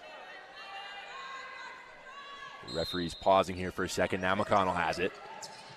McConnell gets it in there for Precious Johnson. The handoff for McConnell. The far side three off front rim and out. Rebound down low by Johnson. Fighting for it. Rips it away from Hayford. And finally a jump ball is called. Possession arrow goes towards Fordham. It's such a niche stat, but I wonder how many jump ball calls have been called here in this game. It feels like 100. I know it's not that many, but if every other possession, it feels like they're getting tied up under the basket. I mean, it makes sense. You consider how scrappy of a game this has been. A lot of tie-ups with Taya Davis here up top for Fordham. Pass out to the far side wing for Amy Hayford. Now working up top. Hayford out to the far side. Davis. Bounce pass looking for Nyborg. Not on the same page. That's a turnover from Taya Davis. Precious Johnson got it. The other way it's Nay Bernard. Bernard hands off for Tess Myers on the far side wing. Up top here for McConnell. McConnell out to the far side for Bernard. Into the post there for Johnson against Nyborg. Far side wing, McConnell again. Swings it up top for Myers. Into the post for Johnson. Hayford slipped and Johnson took advantage and finished with the right hand. And Hayford slipping there left her wide open under the rim. Didn't miss it that time. Sank home the layup as Duquesne continues to build momentum. 31-25 Duquesne. A wild shot there from Taya Davis. She got to the rim. Miranda Nyborg was fighting for the board and she was fouled. So foul against Duquesne against Tess Myers. Taya Davis heading directly to the bench. starting out sloppy once again. That turnover we saw a couple plays ago, another just ugly, unforced turnover, passing it, just not able to see the defenders reading her eyes. I think that's the big thing. She's telegraphing her passes, and Duquesne is biting every time. Davis and Nyborg out. Kayla Berry, Mandy McGurk back in. McGurk to inbound, gets it into Berry just in time. The handoff back from McGurk. She'll pull up from mid-range. That's an air ball, and Kayla Berry stepped on the baseline trying to grab the rebound. An open fadeaway layup in front of the basket is not one that you would expect to see airballed. Mandy McGurk off balance there, not able to get her hand around the ball, not able to hit rim at all. 7:17 to go in the third quarter. McConnell in the backcourt. The cross-court pass there for Bernard. Way up ahead for Precious Johnson on the far side wing. Johnson for Bernard in the corner. That's going to be a three from Hamilton off front rim. No good. Hamilton couldn't secure the board. Hayford's got it. 2-on-1 with McGurk the other way. Up ahead for Mandy McGurk, who could finish with the right hand.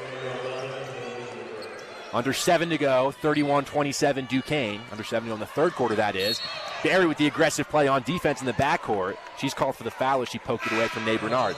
No surprise a foul is called there. Not because it was a foul, but because of the way this game has been officiated from start to finish. Every time a player goes for a ball, even a little bit aggressively, the refs have been quick to blow the whistle. Myers will inbound in the backcourt into McConnell. Amy Hayford will retreat. 31-27 Duquesne, under 7 to go in the third quarter. McConnell has it at the Duquesne logo. McConnell now working to this near side wing. Pass into the corner for Kiaku. With Berry watching her into the post for Johnson. The feed for McConnell, beautiful. McConnell can't finish. The contact from Rose Nelson, and Nelson is called for the foul. So 2 shots for Megan McConnell. It's a beautiful feed from Johnson to find her. If there's one positive, and it's not even a positive, but Fordham's fouling a lot, but at the very bare minimum, it's being split between a lot of players. Most of this team having at least 1 foul at this point. Only 3 players who have stepped on the court have gone spotless without a foul. Most with 2, some with 3. It's been an ugly physical game so far. First free throw from McConnell clanks out off back rim. McConnell taking some time to tuck her jersey in as she readies now for her second free throw.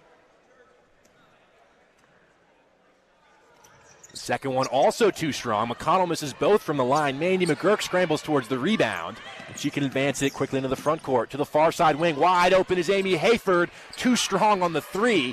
Rebound by Kiaku, who can break back the other way for Duquesne. Kiaku all the way. Good defense from Hayford. Shot off the underside of the backboard. It comes now from Mandy McGurk, just barely avoided the turnover. Up ahead for Donaldson, who can finish with the open layup. Beautiful cross-court pass from Mandy McGurk there, finding the open Donaldson, who beautifully laid it up before a defender could even get close to attempting to block it. Precious Johnson on the far side wing, watched by McGurk. Tess Myers now in the far side corner. McConnell again to the corner for Myers. Into the post for Precious Johnson. Hayford and Nelson. The beautiful feed back for Myers. They work right past the double team, and Tess Myers puts it up and in. 33-29 Duquesne, 5:40 to go in the third quarter. Amy Hayford in the front court. Up ahead now for Mandy McGurk straight away. McGurk to Hayford now on the near side wing. Into the post for Kayla Berry. Berry for Rose Nelson at the right elbow.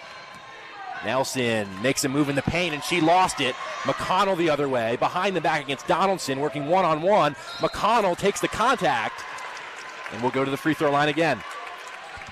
Just unforced turnovers by Fordham, plaguing them so far in the second half. And it's only a 4-point game because of the shooting woes Duquesne has had, and that last turnover has prompted a full team meeting on the sideline from Coach Mitchell to the refs, asking them to come back for the free throws, but clearly momentum building on the other side against Fordham since the start of the second half. Still only a 4-point game, though. 33-29 Duquesne with 5:18 to go in the third quarter. 2 shots here for McConnell. The first one is good, but you feel like when you get an open look like you did in that last sequence for Amy Hayford, that's a shot that you need to knock down if you want to win this game. It doesn't get much more open than that, and it's concerning if Amy Hayford can't hit those shots. Like I said before, it's just concerning about how the rest of this game is going to go for her. Second free throw rattles in for McConnell, so it's 35-29 Duquesne. 2 substitutions here for Fordham. Rose Nelson and Kayla Berry check out. Miranda Nyborg, Matilda Flood into the game for the Rams with 5:18 to go in the third quarter. Mandy McGurk will advance the ball for the Rams. 6-point Duquesne lead. McGurk to the near side wing. Bounce pass to Donaldson in the corner, who feeds Matilda Flood in the post. Flood at the elbow now from Miranda Nyborg. Nyborg hands off for Donaldson into the paint. The mid-range jumper with two Duquesne defenders there, and Donaldson was fouled on the jumper. Donaldson recognized the Duquesne players were coming in a little bit hot trying to block the shot. Leans in a little bit, gets the shot up, and draws the foul. So 2 shots for Donaldson after her 35-point performance against St. Peter's and then 21 against Maine. Named Atlantic 10 Player of the Week this past week. And it was an efficient 35 against St. Peter's. She was 12 of 19 shooting. A little less efficient against Maine, and then even less efficient tonight against Duquesne. First free throw is perfect, though, from Donaldson, 35-30.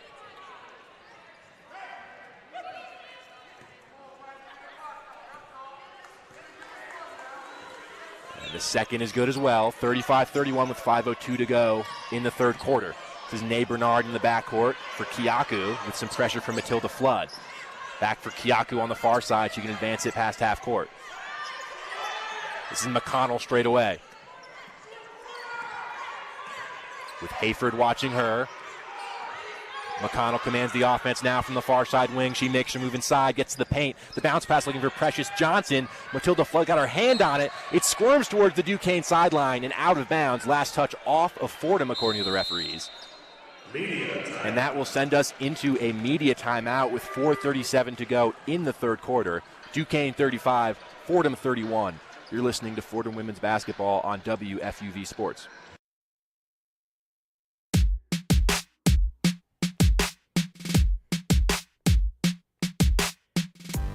Hey guys, it's Nick Palmer, your New York Islanders beat reporter for the 2023-2024 NHL season.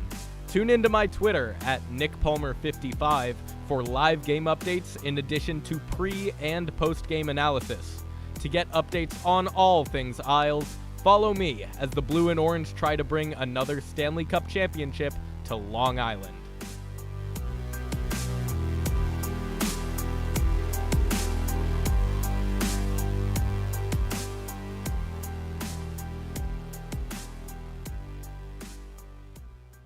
Back in Pittsburgh, where Duquesne have a 35-31 lead over Fordham with 4:37 to go in the third quarter. Nick Guzman here alongside Julia Moss. Good news, Julia. Both teams are shooting over 30% now. Fordham at 30% exactly. Duquesne at 30.2%. Offense has picked up a little bit. But on the Fordham side of things, you know it's going to be a challenging Atlantic 10 season for them. Just considering it's a new group, it's a new coach. This seems like a game on the road where Duquesne have missed a lot of shots that you have to find a way to try to win. Duquesne is giving Fordham every opportunity to take this lead and take momentum.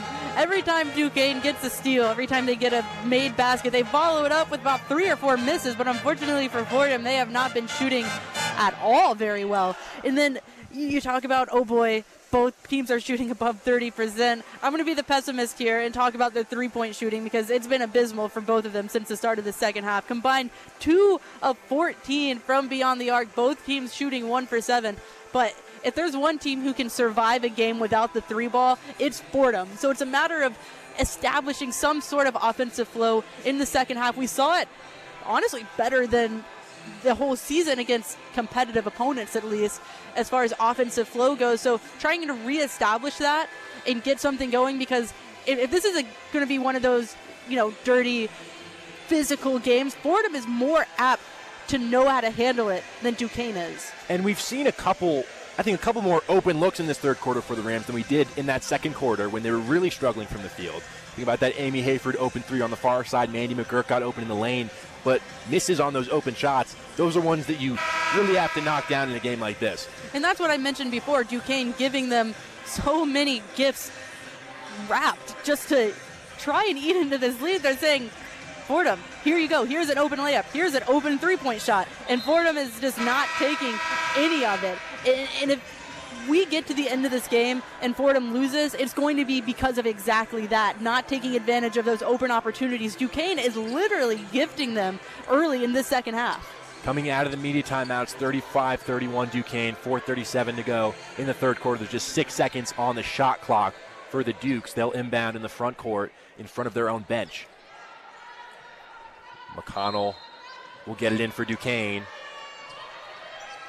Looking for an option. They go up top for Myers. They have to go fast. Fordham double team with Hayford and Flood. The pass inside for Johnson. Nyborg got to it, and a foul called there on Precious Johnson. Beautiful defense out of that media timeout from the Rams. And the cherry on top is yet another foul called against Duquesne. Surprise to nobody, but just to make it a little bit more sweeter, gaining possession back, tacking on another foul to Duquesne. Mandy McGurk across the Duquesne logo for the Rams.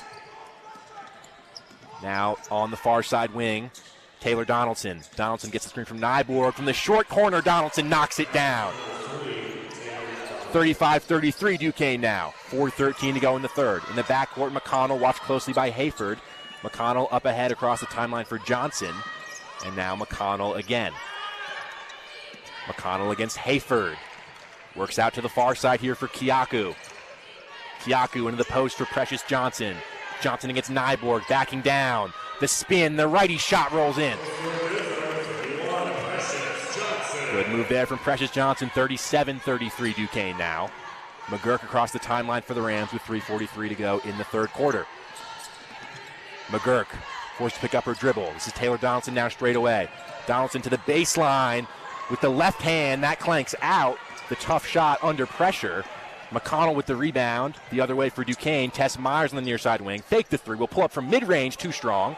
McGurk fighting for the rebound with Precious Johnson. Not much of a matchup there as Johnson easily grabs it. And now a whistle underneath. And it will stay down here with Duquesne. And Precious Johnson being effective on the other end is really highlighting the absence of Amina Lee, because Precious Johnson is quite tall, 6'4" to be exact, which is exactly how tall Amina Lee is, who's out with injury. So Mandy Nyborg has had her hands full, and now Rose Nelson guarding her as well. Myers inbounds up top for Bernard. Myers again in the far side corner, into the post here for Tess Myers. Now Kiaku on this near side wing. Kiaku the crossover to the baseline underneath. Her pass deflected away by Nelson. Kiaku got it back. It's Bernard in the corner. They have 3 to shoot. Inside Bernard. The off-balance shot goes. 39-33 Dukes. Under 3 to go in the third quarter. McGurk for Kayla Berry on the court. Amy Hayford on the far side. Hayford gets inside but misses the layup with the right hand. Rebound secured by Duquesne. McConnell on the far side wing. The cross-court pass here for Bernard. Able to get inside. Bernard to the far corner. Kiaku, that clanks out. McConnell jumps up and grabs the board. No foul call despite the contact. Rose Nelson can secure it now. Ahead for Taylor Donaldson. Fordham with numbers. Donaldson from mid-range, blocked from behind by Kiaku, but she's going to get whistled for the foul. A late call there, about 5 seconds after the shot went up. But Fordham would take that all day. But to go back to that last offensive possession, Amy Hayford getting just another traditional layup that she would make 8 out of 10 times in any other normal game. But today has just proven very tough for her to make those run-of-the-mill traditional layups that Division I basketball players are expected to make. 2 shots for Donaldson. The first one rolls around and falls. 39-34 Duquesne with 2:25 to go in the third quarter. Those are shots I feel like early in the season you were seeing Amy Hayford make those layups at the basket. She was making those shots and then much more difficult layups. I mean, at one point we were saying, what can't she make under the basket? And now very much the opposite vibe happening here. So 39-35 Duquesne as Donaldson makes the second free throw. In the backcourt, Bernard up ahead for Kiaku, who can cross the timeline to the far side corner for Myers. She connects on the three. You just cannot leave Tess Myers open on the far side three, shooting 34% this season, but she shoots a lot of threes, so that is a pretty good percentage. 42-35 Duquesne, 2 minutes to go in the third quarter. Taylor Donaldson on this near side wing, now straight away, looking for Nyborg inside, deflected away by McConnell and stolen by Brown. McConnell the other way for Duquesne, another turnover for these Rams. McConnell on the far side, works to the mid-range, now retreats back up top. Bernard swings it to Myers. She'll let it fly again, and she's found her stroke. back-to-back threes for Tess Myers. It's all of a sudden a 10-point game at 45-35. Fordham is letting this game slip away right now. Luckily, they have a whole nother quarter to bounce back, but they're going to have to do something quick here. A minute 30 to go in the third. McGurk spins in the paint, the pivot, and she knocks it down the turnaround shot. Good awareness to know that her defender had fallen. Her back was to the basket initially, turned around, saw an open shot, and drilled it. 45-37 Duquesne. A minute 15 to go in the third. To the far side, it's Kiaku. Gets the screen there from Keandra Brown. Kiaku, the beautiful feed for Brown. Pick and roll to perfection. It's a 10-point game again. McGurk for Fordham. For Hayford now on the near side wing. Hayford into the paint for Donaldson. The off-balance shot clanks out off back rim. Rebound secured by Tess Myers. McGurk and Donaldson pressuring her. She gets it ahead to Bernard, who can safely cross the timeline. Out to the far side for McConnell. McConnell fake the pass and will drain the three. A couple steps beyond the arc. Megan McConnell, 50-37 with 33 seconds to go in the third. Everything we had foreshadowed coming into this half is coming to fruition right now. All of those three-point shooters we had talked about are finding their stroke, as you said, and just letting it rain at this point. On the near side wing for Fordham, it's Amy Hayford, and in the short corner for Rose Nelson. Nelson for Nyborg at the right elbow. 10 seconds for Fordham to shoot. Hayford will take the three, too strong, bounces out. Tess Myers with the rebound. 8 seconds to go for Duquesne. Shot clock turned off. McConnell with it on the near side wing. 5 seconds. McConnell against Nyborg. She'll step back for three, and McConnell knocks it down. She's fired up, and why not? Megan McConnell puts some distance between Duquesne and Fordham. It's 53-37 in a flash. All of a sudden, this game is teetering on a blowout. Only 10 minutes left for Fordham to respond, and man, are they going to have to do something different. It is going to take a wide increase on offense and defense to get into this lead, especially with these players being on fire, as Megan McConnell is to end this third quarter. 2 consecutive deep threes from McConnell, the latter of which at the buzzer to end the third quarter. Scores 53-37 Duquesne after 3 quarters of play. We'll send it back to our Rose Hill studios for the one-on-one scoreboard with Evan Harkin. The one-on-one scoreboard. A10 women's ball in full swing this evening, leading off with the VCU Rams locking horns with the Lemoyne in their matchup. VCU leads 39-13. The St. Joe's Hawks soaring past Boston U. Hawks up 45-38. The Cornell Big Red in a close battle with St. Bonaventure, 16-10 Cornell leading. Davidson is grounding the Dayton Flyers by a score of 24-8. Lobbing the ball over to top 25 matchups, Ohio State looks to claim the state as they take on Ohio University in their duel. Buckeyes lead this one 16-6. Driving the Zamboni over to the rink, lots of NHL action tonight. The Rangers looking to continue their win streak across the border, taking on the Senators in Canada. This one's tied early at 0 apiece. Crossing over to the NBA, the Knicks look to earn some bucks by dropping off Milwaukee in their in-season tournament battle. They'll tip off at 7:30. With your one-on-one scoreboard update, I'm Evan Harkin.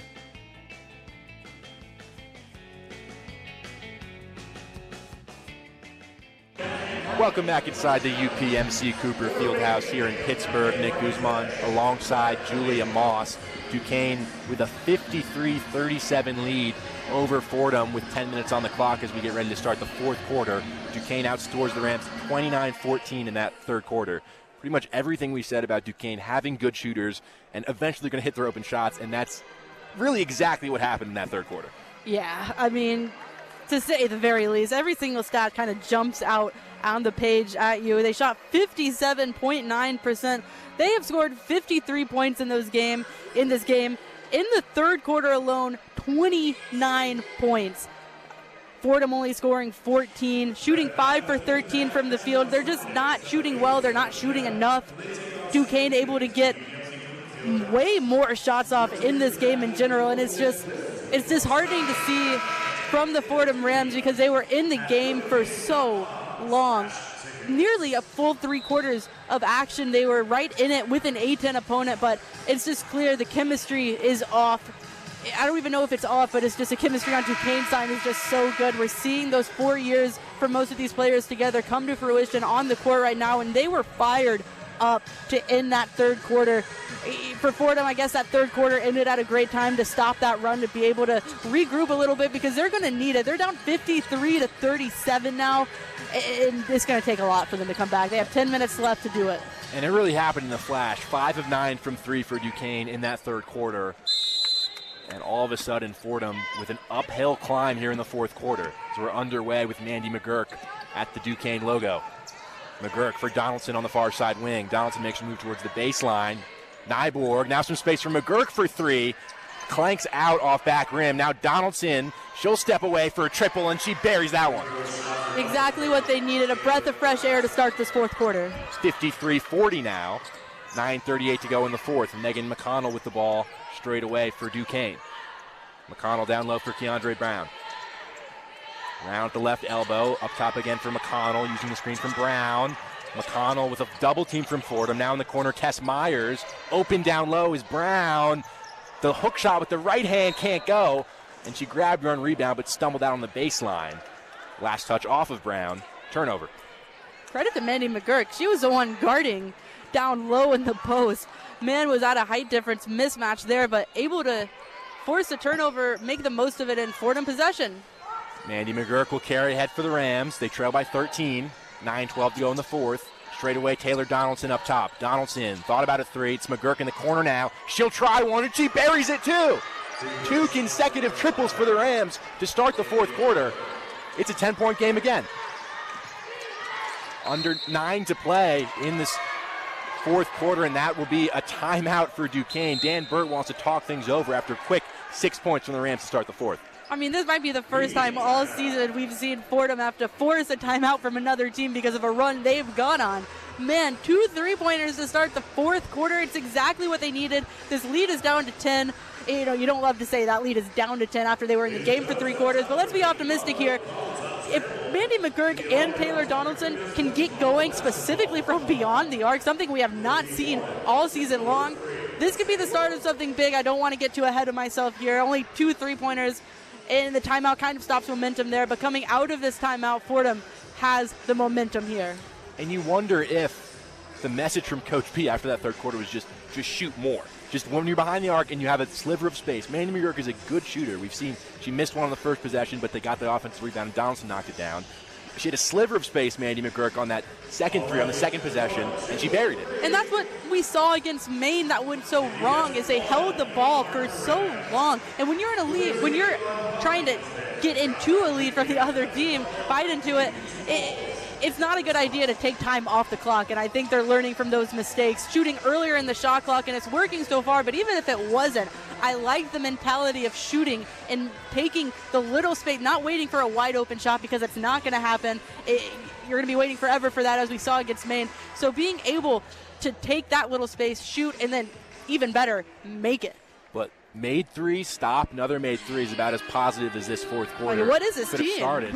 It's not something we've seen. We'll say the timeout from Dan Burke gives us a lot of time to maybe overthink the 2 quick 3s, but he wanted to call it to settle his team down, who were about as hot as you could possibly be. Duquesne were at the end of that third quarter with McConnell and Myers draining everything they put up. But for the Rams now, it's a 10-point deficit with 8:56 to go in the fourth. You just got to focus on getting stops and then putting up quality looks. 100%. You said it best. It's just a matter of keeping this going, because this timeout gives Duquesne a chance to push the reset button, try something different, realize, okay, they can make 3s from beyond the arc. Let's try and push a little harder on the perimeter. So you better bet they're going to come out looking defensively stronger. It's up to Fordham to match that energy. Coming out of the timeout, it will be Duquesne to inbound the ball. Duquesne back on the court. Fordham still getting talked to by Coach B. Drilling home what she wants her team to accomplish in these final 9 minutes. And we talk about the battle for that starting point guard spot between Taya Davis and Mandy McGurk.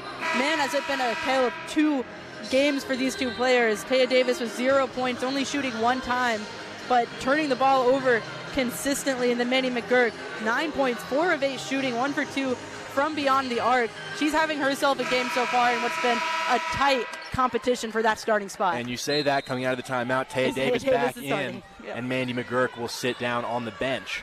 Hayford guarding McConnell here. Up top, McConnell around Hayford to this near side wing for Bernard. Bernard gets inside, back to the far side for McConnell. The cross-court pass for Myers. She's open for three. That's too strong, though. Matilda Flood can grab the board, and Flood can break the other way for the Rams. In the corner, it's Amy Hayford to the baseline. Hayford, the open layup. She gets it to go. 53-45 now with 8:30 to go in the fourth quarter. McConnell to the near side for Nay Bernard, who can enter the front court. Up top is Keandra Brown. Brown makes a move on Nyborg, spinning in the paint, kicks it back out for Kiaku up top. Kiaku, a double team there from the Rams. It's Nyborg and Donaldson. She's able to get it to Bernard. 7 seconds to shoot for the Dukes. Nay Bernard making a move in the post. Bernard in the paint against Nyborg. Bernard spins. There's 1 second to shoot. She got it off the fadeaway. She can't get the roll. Matilda Flood with the board. Another stop for the Rams. Hayford back the other way down the far side. She fakes the shot. She spins, and Hayford puts it up and in. It's 53-47. In a flash, it's a 6-point game.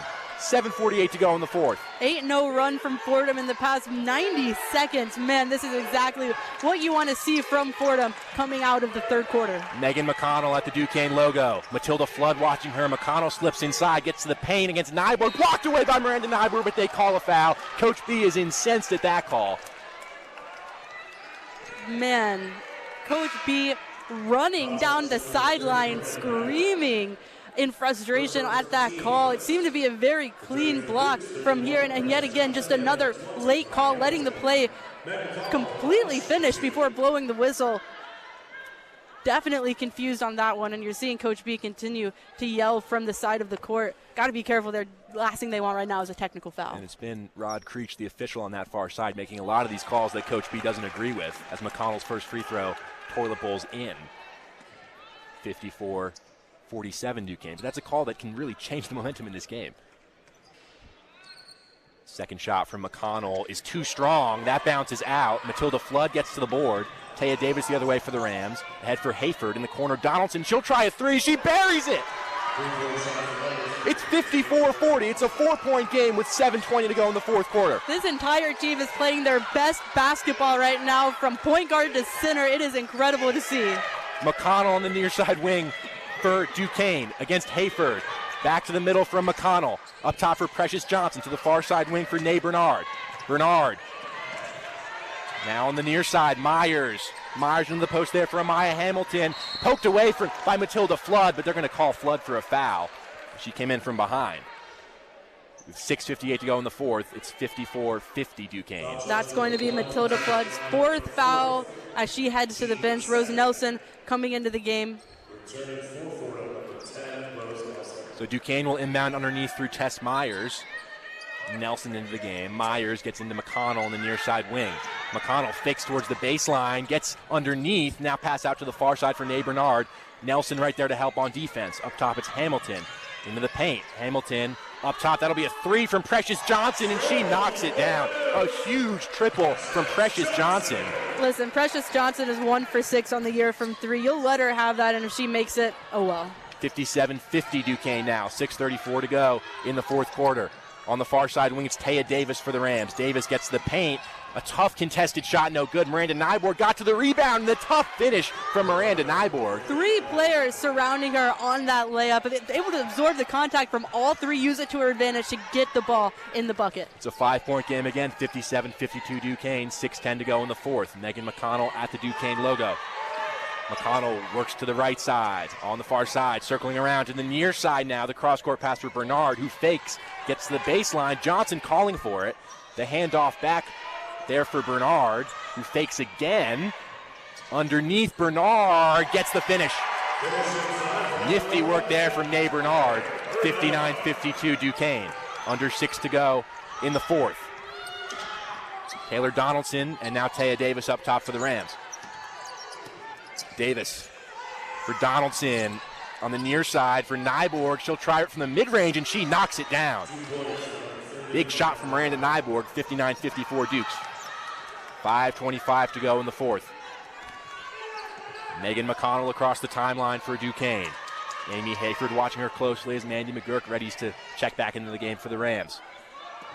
This is Amaya Hamilton working against Rose Nelson in the paint. Hamilton spins, Nelson right there. Hayford was there as well. The shot wouldn't go. Still Hamilton. And with two Fordham defenders there, Hamilton puts it up and in with the right hand. That was just an example of good offense or good defense, better offense. It's a 7-point game again. Davis up top for the Rams. Taylor Donaldson at the logo. Under 5 to go in the fourth quarter. Donaldson behind the back to the lane. Donaldson draws the foul and will go to the free throw line.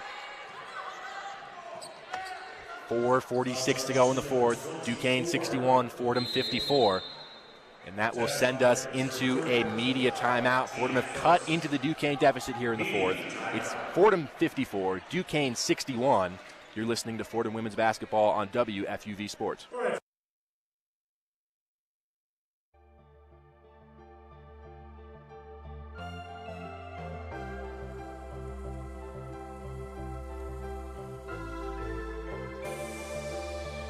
Hi, this is Mike Breen, WFUV class of 1983. WFUV is the flagship station of Fordham Athletics with live coverage of Fordham football, Fordham men's and women's basketball, in addition to Saturday one-on-one. Stay right here on 90.7 FM for all things WFUV Sports.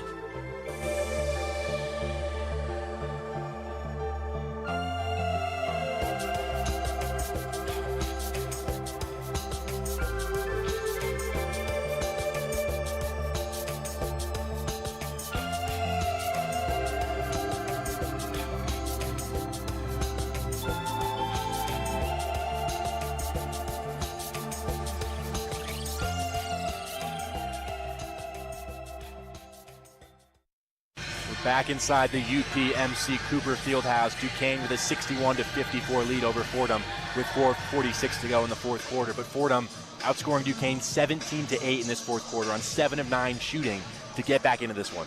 I mean, they are just doing everything they can to get back into this game. As you said, shooting 7 for 9 from field goal. And don't look now, but they're shooting 75% from the three, and that is something we haven't been able to say in a quarter, I believe, this whole season besides that Georgian Court game. But, man, it's wavered a little bit.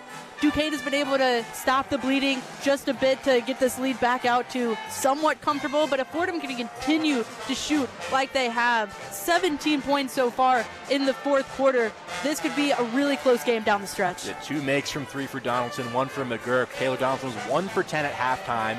Since then, 5 for 8. She's up to 18 points on the night to lead all Fordham scorers. This is exactly why we're okay with Taylor Donaldson going 1 for 10. It's not, smash the panic button. It's not that bad. Let her shoot out of it, because situations like this happen where she turns it on and brings her team back into the game. Miranda Nyborg shooting 4 of 7 from the field, 9 points. Some big buckets, 1 inside, 1 from the mid-range in this fourth quarter so far. But a 7-point game with 4:46 to go. Fordham have cut 8 points off this deficit from what was the start of the fourth quarter. And they're in position they can make a run here. They have been making a run, but this has suddenly become a very winnable game from what it was at the start of the fourth. It absolutely is winnable, but you can't forget this is still a 7-point game rather, and there's only 4 minutes and 46 seconds left. They have momentum, but time is not running out, but we're getting to that point where they're going to have to continue to turn it on to build on or take out of this lead that Duquesne had with their momentum run in the third quarter. Coming out of this media timeout, it's going to be 2 free throws for Taylor Donaldson. A chance to cut into the deficit even more for TD. Her first shot is perfect, 61-55 now. Donaldson, a perfect 5 for 5 from the line so far, looking to make it 6 for 6. Second one good as well, so it's 61-56, a 5-point game with 4:46 to go in the fourth quarter. Donaldson up to 20 points. Fordham pressing hard here in the backcourt. Nelson and Davis have pinned Bernard, and a whistle. And a timeout called, I believe, is the call. And Coach Mitchell on the sideline pleading to the refs, watch her feet, because she absolutely traveled before that timeout was called. I was watching the sideline. They did call a timeout before it was totally pinned up by both players, before the jump ball could be called. But, man, she traveled before that timeout was called. So Dan Burt able to get that timeout off in time, but it was the double pressure from Davis and Nelson really working wonders in the backcourt. Fordham weren't pressing too hard before the media timeout, first possession after they come out, all out. And something on the defensive end Fordham has done well consistently is picking those points on when it's time to trap and when it's time to pressure. Just then deciding to double team on the baseline, able to force her to, honestly travel, but they didn't call it. But to force another timeout by Duquesne, and if this game continues the trend that is going on now, those timeouts Duquesne are burning right now will be vital as time runs out. McConnell will inbound underneath her own basket in the backcourt. Fordham again in this press. McConnell into Kiaku on this near side against Nelson. Kiaku, the far pass up ahead for Bernard, who has some space and can escape into the front court. She now retreats straight away. Bernard, the handoff for McConnell with Hayford right there. 10 seconds to shoot. McConnell for Precious Johnson. Watched closely by Rose Nelson. This is Nay Bernard now. Thought about a three. She'll step back. Nelson right there. She got a piece of it. Still loose. There's 2 seconds on the shot clock. McConnell's got to throw it up. She can't. And that's a shot clock violation. But what defense there from Rose Nelson to get a hand on that? Great defensive possession from Rose Nelson and the whole Fordham Rams squad there, guarding players 1 through 5 on the court, forcing the shot clock violation. Duquesne frazzled from the block shot, not able to get one up after. 4:10 to go in the fourth. It's a 5-point game. And a loose pass from Donaldson. Nelson able to retrieve it, though. Almost a disaster for the Rams.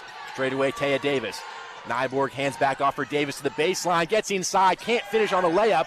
Davis back out for Donaldson on the far side wing. Donaldson the crossover. The pull-up jumper from mid-range. That's an air ball. Nyborg couldn't save it. Not the best offensive possession for the Rams as they turn it over. Ugly shot from Taylor Donaldson there because she was open. Like she didn't get it blocked. No one touched it. Just an air ball. Honestly, no other way to put it. Mandy McGurk back in the game. Taya Davis out with 3:50 to go in the fourth quarter. Donaldson, Nelson providing the pressure. Kiaku can escape on the far side. And Kiaku into the front court now for McConnell on the far side wing. 3:38 to go in the fourth quarter. McConnell against Nyborg, squeaks inside for Precious Johnson now. McConnell thought about a three. Hayford's right there. McConnell now to Myers on the near side. Myers inside for Johnson. She got good positioning on Hayford, and it's an open layup, and it's in for Precious Johnson. Unlucky from Amy Hayford there, just about an inch away from being able to tip it out, but sneaks in for the layup. 63-56 now. 3:10 to go in the fourth quarter. Amy Hayford lost the handle, able to gather it again on this near side on the perimeter. Hayford for Nyborg, back for Hayford who can get inside. Hayford the lefty layup and the foul! Those are the tough layups we've been talking about that Amy Hayford can make. She does just that in a three-point play at the hugest time for this Rams team. 3 minutes left. It seemed like Duquesne was trying to build momentum themselves, holding the ball deep into the shot clock, draining time off the clock, but now we're one free throw away from this being a 4-point ball game. 63-58 Duquesne. There's 3:02 on the clock. Fordham needed that bucket after Johnson's lay-in on the other end. Hayford now will try to complete the three-point play. Hayford does just that. It's a 4-point game with 3 minutes to go. In the backcourt, it's Megan McConnell for Duquesne. Matilda Flood, Amy Hayford have pinned her in the corner. The pass ahead for Johnson. McGurk tried to steal it, but able to escape is Nay Bernard on the far side. And McConnell will settle on the edge of the Duquesne logo. 2:45 to go. 12 seconds on the shot clock. The feed inside for Precious Johnson against Matilda Flood. The handoff on the outside now for Bernard. Bernard with pressure there from Donaldson. Kiaku into the corner for McConnell. The open triple is too strong off the heel, but a huge offensive board there from Myers. And Myers gets it back in the far side corner. Into the post for Precious Johnson. Johnson from mid-range knocks it down. Just a huge offensive board from Myers, able to tap it back to her teammate. And Precious Johnson with the big mid-range bucket.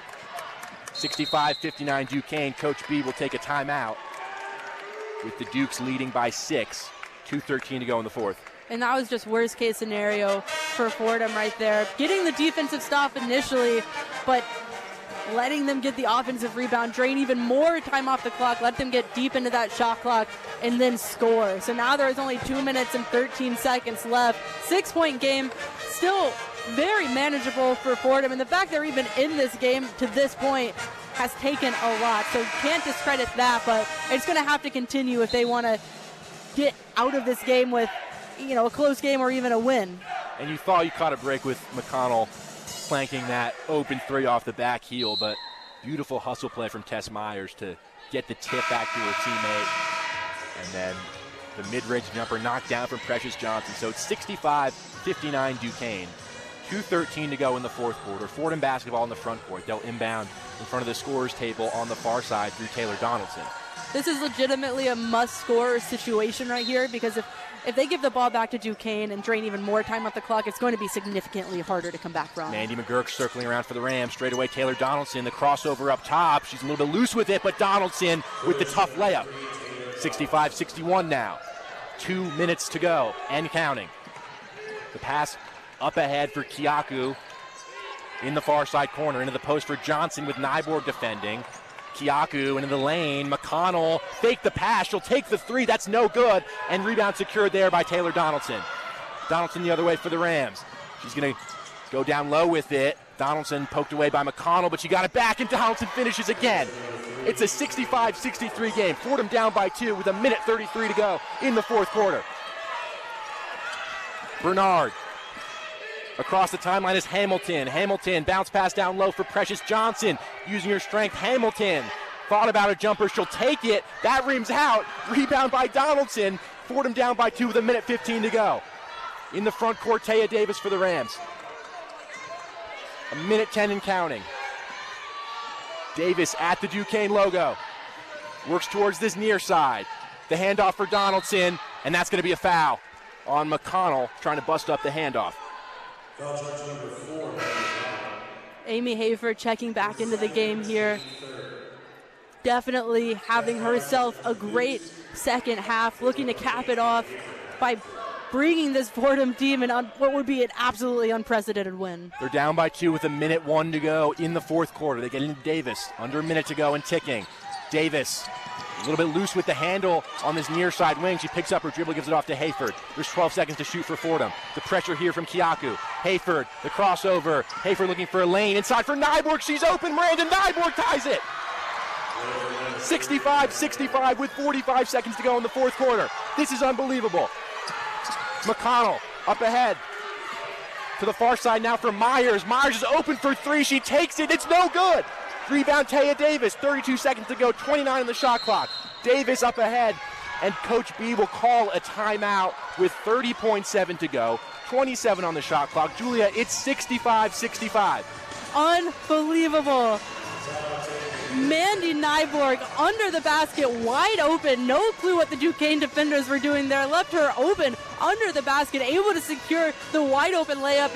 And man, when you know that layup is what's going to tie the game, there's never been more pressure to make an open shot ever. But Mandy Nyborg able to shake off that pressure, nail the basket, and we have a tie game against all odds. You tell me in the third quarter that this game is tied, absolutely unbelievable. Fordham have outscored Duquesne 28-12 in this fourth quarter. They've shot 11 of 15 from the field. That's 73.3%.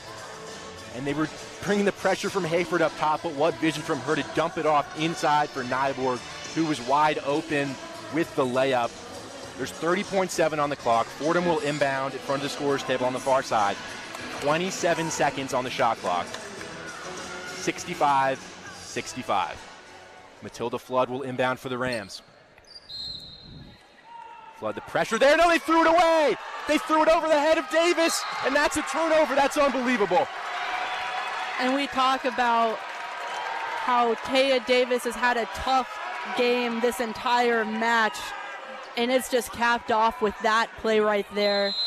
What should have been a traditional inbound pass to take the lead in a game where you are down by so many points, to let it get by you like that and not be able to chase it down before it gets to the end line is absolutely unbelievable, and just such an insane mental mistake by Taya Davis, who has made so many from start to finish in this game. Not sure why Mandy McGurk is not out there right now, but it seems like Taya Davis is going to continue. Just kidding. Mandy McGurk just checking into the game. And now, I mean, all momentum is in Duquesne's favor after an unbelievable mental mistake by Taya Davis. Matilda Flood was inbounding on the far side. It was Davis in the backcourt looking to get it, but Nay Bernard was pressuring her. But Flood thought Davis was going to go long for some separation, but instead Davis came towards her, which doesn't really make any sense when the separation would be behind. But Flood threw it over her head, and Davis went back to retrieve it in the backcourt. By the time she got there, it was out of bounds on the baseline. And to be entirely clear, 100% of the time, well, I guess 99% of the time now, the guard is going to separate themselves by going further back, not towards the inbounding player. So Matilda Flood had every right to think that that separation was going to be created by extending the space between them, because, I mean, this is what makes sense, right? I mean, it's what we see over and over again. So for that miscommunication to happen at a time like right now is just insane.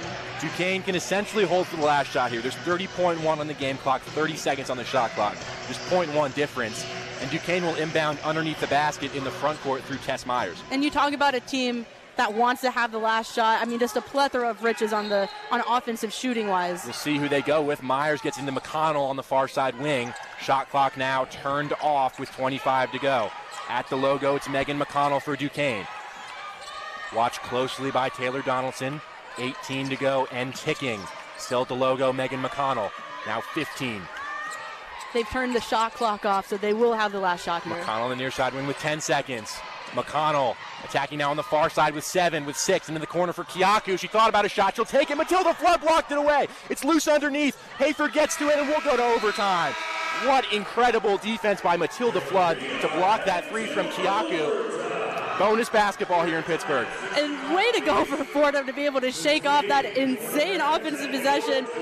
Not let it bog their mind, but play as hard as they can on the defensive end. Forces them into a bad shot and got the block. Like you said, bonus basketball incoming. And you have to shake off the fact that you would have had a chance to make a basket to win the game through the Rams. Forget about the turnover. You just got a huge defensive stop where there's so many weapons for this Duquesne team, and it ended up being Kiaku, probably not who they want to go to, taking a contested three in the corner, and Matilda Flood being right there. And she knew she was not the one that was supposed to be taking that She looked shot. hesitant. She shot fake, went back down with it, went up, and then just shot it with Matilda Flood right in her face. Not the person that you want taking that shot. She did not want to be the person that was taking that shot. When you have Megan McConnell, Amaya Hamilton, Tess Myers, specifically Tess Myers on the court, man, I don't know how Journey Kiaku was the one with the ball in her hands at the end, but Fordham will take it. Got 5 more minutes of basketball here, and you said it, Baz, you got to shake all of that off. Forget the fact that, you had the chance to win the game. Just remember the fact that you have come from so far behind to get to this point, and now you're in a position, if you play 5 minutes of solid basketball, you're in the driver's seat to win this game. So it's 65-65, 5 minutes on the clock here as we get ready to start overtime. Both teams talking things over. But for Fordham, you talk about they need another 5 minutes. They just had 10 of, I think it's safe to say, the best basketball we've seen these Rams play all season long. Doesn't matter against St. Peter's, against Adelphi, whoever you want to, in this situation, in a hostile road environment, that's the best basketball the Rams have played all season. And we've talked so much about when the pressure is on, Fordham has faltered. And this is the biggest pressure by far that they've seen. This is a big team-building moment for Fordham. A great opportunity to build chemistry on the floor. They are in the trenches right now, about to go into overtime. If they win this game, this is going to be a staple for them going into the rest of this season. What a statement win it would be for this program. They've got 5 minutes. They just had probably their best 10 minutes of the season. You need another 5 here in overtime. It's still a very talented Duquesne team at home. Fordham with their work cut out for them in overtime, but they've given themselves a chance by outscoring Duquesne 28-12 in the fourth quarter. Off the tip to start overtime, it'll be Nyborg against Precious Johnson. Fordham attacking from left to right in OT, Duquesne from right to left.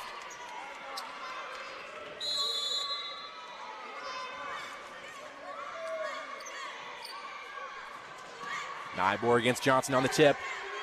And we're underway in overtime as Johnson bats it ahead to Nate Bernard in the front court. Duquesne immediately on offense here in OT. Bernard on the near side wing gets inside. The pass is intercepted by Matilda Flood. McConnell able to get it back though. McConnell up top against Hayford. Makes a move inside on Amy. McConnell for Precious Johnson up top. Johnson for McConnell in the corner, thought about a three. Now feeds the post on the near side for Johnson. She'll try the pull-up jumper from mid-range. That's no good. Rebound by Donaldson. 30 seconds gone by in OT. Mandy McGurk up ahead for the Rams. The handoff on the far side for Amy Hayford. Hayford off the pick and roll for Nyborg. Beautiful. Nyborg with the finish. Rams on top. And what have we talked about? If Amy Hayford can get that assist gene in her game, she is going to be unstoppable. And we've seen it in this second half and into overtime here. McConnell with Duquesne trailing for the first time in a while. Precious Johnson now for McConnell up top. McConnell, the screen from Johnson to the near side corner for Kiaku. Kiaku fakes now in the post for Johnson against Nyborg. Johnson for McConnell. She'll take the three. Too strong. Flood goes up for the board with Myers. Myers able to grab it and escape on the near side. Myers up top for McConnell again. 3:48 to go in overtime. 13 seconds on the shot clock. McConnell makes her move. Myers looking for a three. Gets inside. The feed now for Johnson at the left elbow. Into the paint. Up top for Kiaku. 4 seconds to shoot. Kiaku all the way, and she gets the lay in. We're all tied up at 67 with 3:30 to go in overtime. McGurk across the timeline for the Rams. Now on the far side wing, Taylor Donaldson, the handoff for McGurk. For Miranda Nyborg now. The handoff for McGurk again to the lane. McGurk, the floater with the right hand. 69-67 Rams. 3:10 to go in overtime. McConnell across half court on the far side. The crossover towards the middle. Out to the far side wing for Myers. Into the post for Precious Johnson against Nyborg. Underneath. Up top Bernard. She'll launch the triple. Too strong. The offensive rebound, no.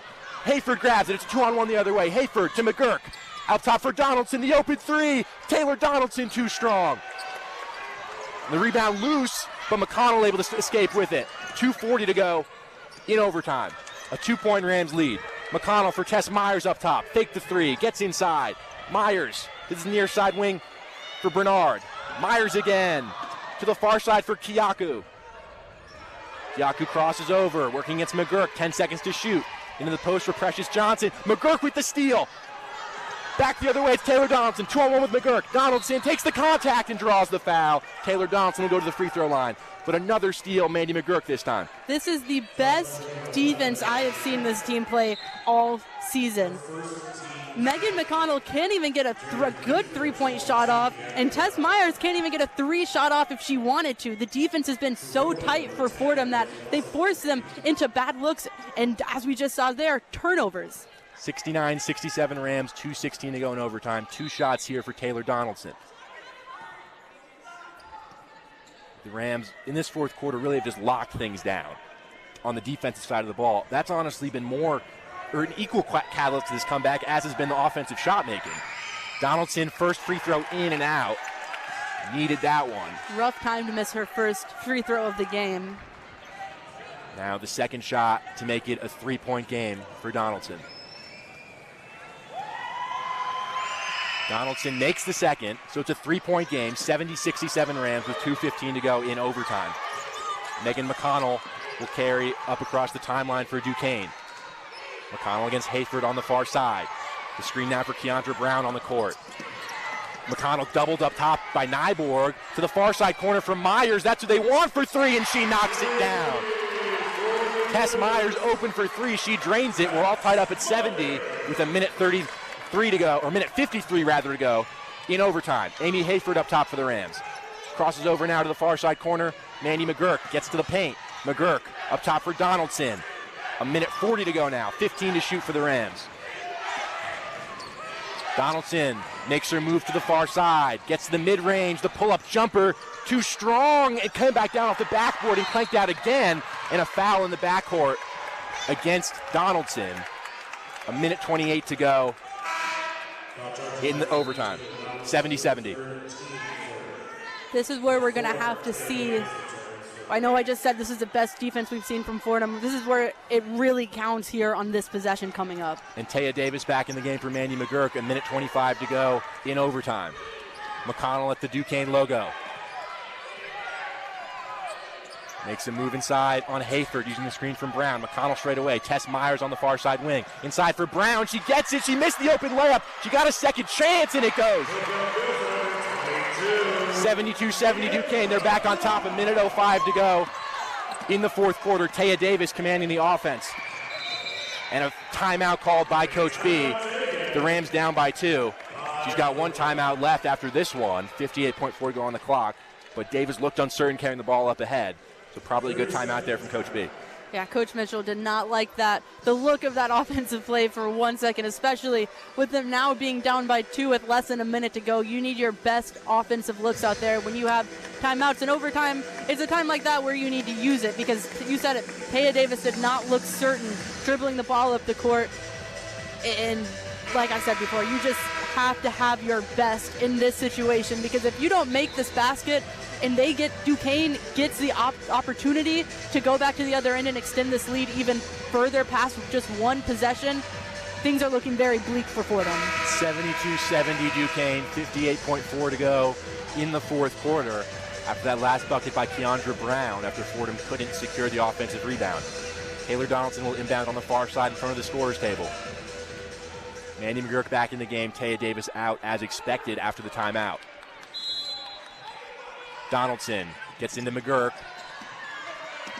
who command the Fordham offense up top. McGurk works now to the near side. Looking for an option. She feeds Donaldson on the near side wing. Donaldson gets to the baseline. Got bumped a little bit. McGurk's open for 3. She'll try it. Off front rim, no good. Matilda Flood jumps up for the rebound. Rebound, though, by McConnell, who gets it to Tess Myers. 39 to go. Not the look you want there, down 2. With a 12-second difference between shot clock and game clock, Matilda Flood will foul. Duquesne up by 2, 36.7 to go on the game clock, 24 on the shot clock, and Matilda Flood is out. She's fouled out of the game with 5. There was enough time on that offensive possession to get another look. Mandy McGurk did not have to take that contested 3. When you're down by 2, you don't need that 3. Take the time you need to set up an offensive play and get a more open look, especially in a crucial situation like this. McConnell will inbound on the far side. 30 seconds on the shot clock now, 6 seconds, or 6-second difference between the shot clock and game clock. So Fordham are going to need to probably foul here. It's Brown at the Duquesne logo. 30 on the game clock, 26 on the shot clock. Brown holding, working now to the far side, crossing over on Nyborg. Under 25 seconds to go. The pass inside for Myers. She's open and she knocks it down. The layup, 74-70 Duquesne, 22 seconds to go. And Fordham now up against it.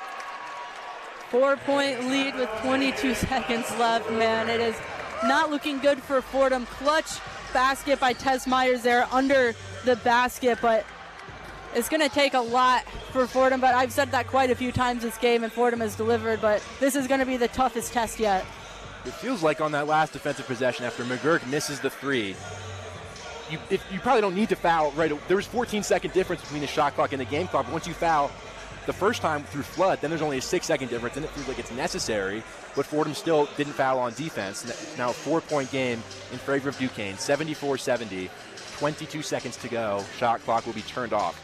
And Duquesne is not a great free throw shooting team. Their 2 best options, Megan McConnell and Tess Myers, both pretty poor free throw shooting percentages. Megan McConnell, 62%, Tess Myers, 50%. So if we're talking about their main ball handlers having the ball and not being good free throw shooters, and there's only, 6 or 7 seconds in between the shot and game clock, it wouldn't be a terrible idea to foul there, but having the opportunity to get the ball back down 2 without fouling seemed too tempting for Fordham.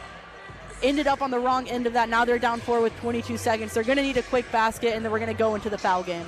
You feel like it probably going to have to be Taylor Donaldson handling the ball for the Rams at this point. But we'll see what they opt to do offensively. Either Taylor Donaldson or Amy Hayford both have had decent games. Amy Hayford 6 for 14, Taylor Donaldson 8 for 23, but those 8 buckets have come at very clutch times. I want the ball in Amy Hayford's hands. I want it in Taylor Donaldson's hands, and I want Mandy McGurk playing point guard. Fordham need a bucket, and they need it fast. 74-70, they trail in overtime, 22.9 to go. It'll be the Rams' possession coming out of this timeout. And we'll see what kind of play Coach B draws up. Fordham were up 70-67 in this overtime, but 7 straight points from Duquesne.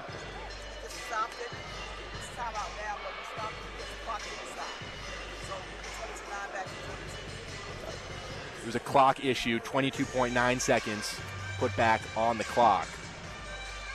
Big thanks to the side officials coming over and explaining that situation to us. It'll be Fordham basketball here. Coach B gives her final instructions to her team. After this, Fordham will be in Siena, quick turnaround on Thursday. They won't have a lot of time to think about this one, no matter which way it falls. It'll be a lot better of a flight to Albany, a lot happier flight if the Rams can pull this one out. And Nick, I have a question for you. You're down 4 points, nearly 23 seconds left. Are you going for a quick 2 and a foul, or are you going for a 3 and a foul? Quick 2 and a foul. Got to get a bucket any way you can, and this Fordham team getting a bucket works best inside. Yeah. That's what this team does best. And then Hayford and Donaldson have proven they can finish with contact, too. You might get a foul called. Exactly. I think that's the best plan for this team, is drive in the lane, absorb contact, go for the foul, and try and get the bucket as well. But whoever it is, the first open look, you got to take it. With 22.9 to go, down by 4, Amy Hayford will inbound on this near side right in front of us. And with Duquesne being as poor as they are from the free throw line, this could get really interesting really quick given they score here. See what Fordham draw out off the inbound. Hayford looking for an option, gets into McGurk. The clock ticking 20 and under. McGurk will try the 3. She's fouled. Mandy McGurk will shoot 3 free throws. Well, I gave you 2 options there. Do you go for the quick 2 or the 3? And we talked about going for the 2 and fouling. Never considered going for the 3 and absorbing contact, but that's exactly what Mandy McGurk did there. Essential free throws coming up here. Oh my goodness. This could be a 1-point game before 3 seconds roll off the clock. And as I mentioned before, if this becomes a foul game back and forth, this 20 seconds could last several minutes. It could. 20.1 on the clock. Not sure if the official's over at the monitor. And it is going to be a 3-point foul after review. So 3 huge free throws for Mandy McGurk. But Mandy McGurk has struggled from the free throw line this season. 1 for 6. He's going to have to shake that off and drill some, to say the very least, crucial free throws. And essentially you need all 3 here to make it at the minimum, too. McGurk, first free throw, gets the roll off front rim. 74-71. 20.1 on the clock. Fordham don't have any timeouts left. Duquesne has 1. Second free throw from McGurk, swishes home, 74-72.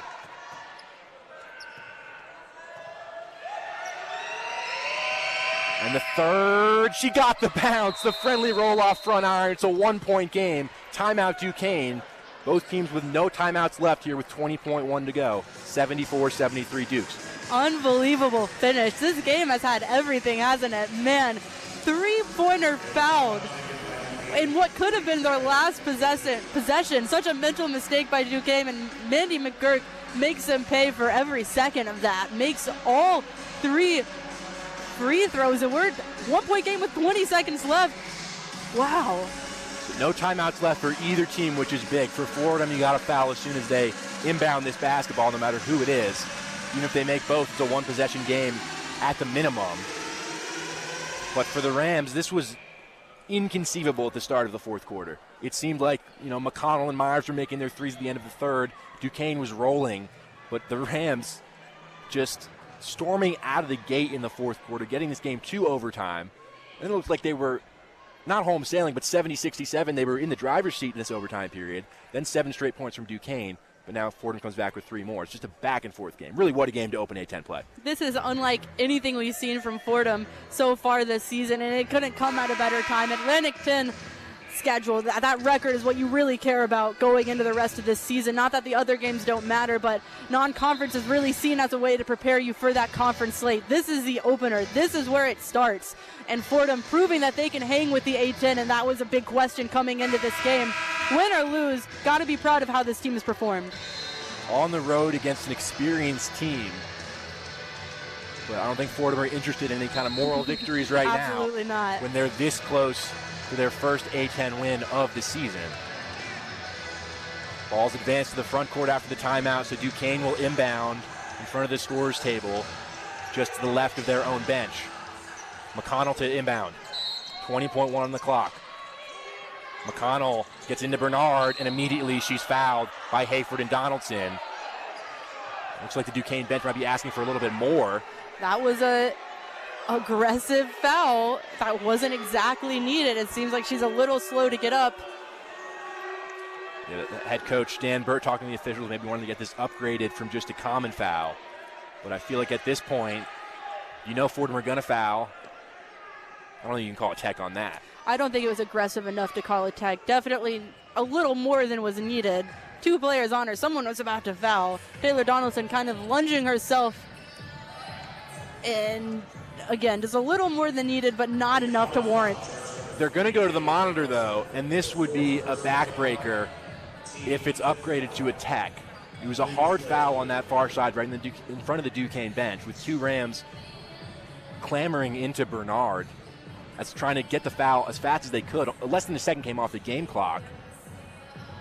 But we haven't been able to see a second replay inside the arena, so it's tough to tell whether it would be worthy of a tech. And it was just one of those situations where Fordham is eager to get that foul, maybe coming in a little too quick on the player, but definitely not with the intent of any malice or anything extra. It was just a sense of wanting to get that foul as soon as possible, but we're about to get the call here. And it's going to be a common foul. 2 free throws for Duquesne. It's clear what the message on the sideline for Fordham is. Just heard it from about 3 different coaches. Box out. But once they grab the board, they have no timeouts. They have to go if there is a miss. And if we didn't appreciate the first time that we saw those special free throws from Nay Bernard, we're about to get 2 more. Nay Bernard from a comfortable step behind the free throw line, and she missed it. It bounced off the rim 3 different times, but it bounces out. Oh my Bernard goodness. no good. Still a 1-point game. The second one is too strong, but the rebound is grabbed. It's an offensive rebound. Bernard has it again. Fordham need to foul. They have to foul now. Nelson gets the foul in on Bernard. But Fordham don't box out, and they can't grab the board. There's 13.7 to go. Still a 1-point Duquesne lead. And Taylor Donaldson put both of her hands out to foul at the beginning, but they didn't see it and didn't call it. So about 5 more seconds rolled off the clock there. Man, that is not what you need from Fordham. Ideally, you get the rebound to begin with, but to let that much time tick off the clock before getting that second foul? But Bernard, this time at the free throw line, knocks down the first one. The officials now talking to her, saying she might have to step up a little bit. 75-73 Duquesne. This is a crucial free throw from Bernard. Second one, no good. The rebound secured by Mandy McGurk. Fordham have to go. There's 10 seconds to go. They're down by 2. McGurk into the front court with 8 to go. McGurk here with 6. Still up top. Taylor Donaldson with 4. The Rams have to go here. The mid-range jumper from Donaldson is off back iron. No good. And that will do it from Pittsburgh. Duquesne hang on for the 75-73 victory. Taylor Donaldson got to work in the mid-range. The contested jumper, we know she likes those shots, but it clanks out off back rim.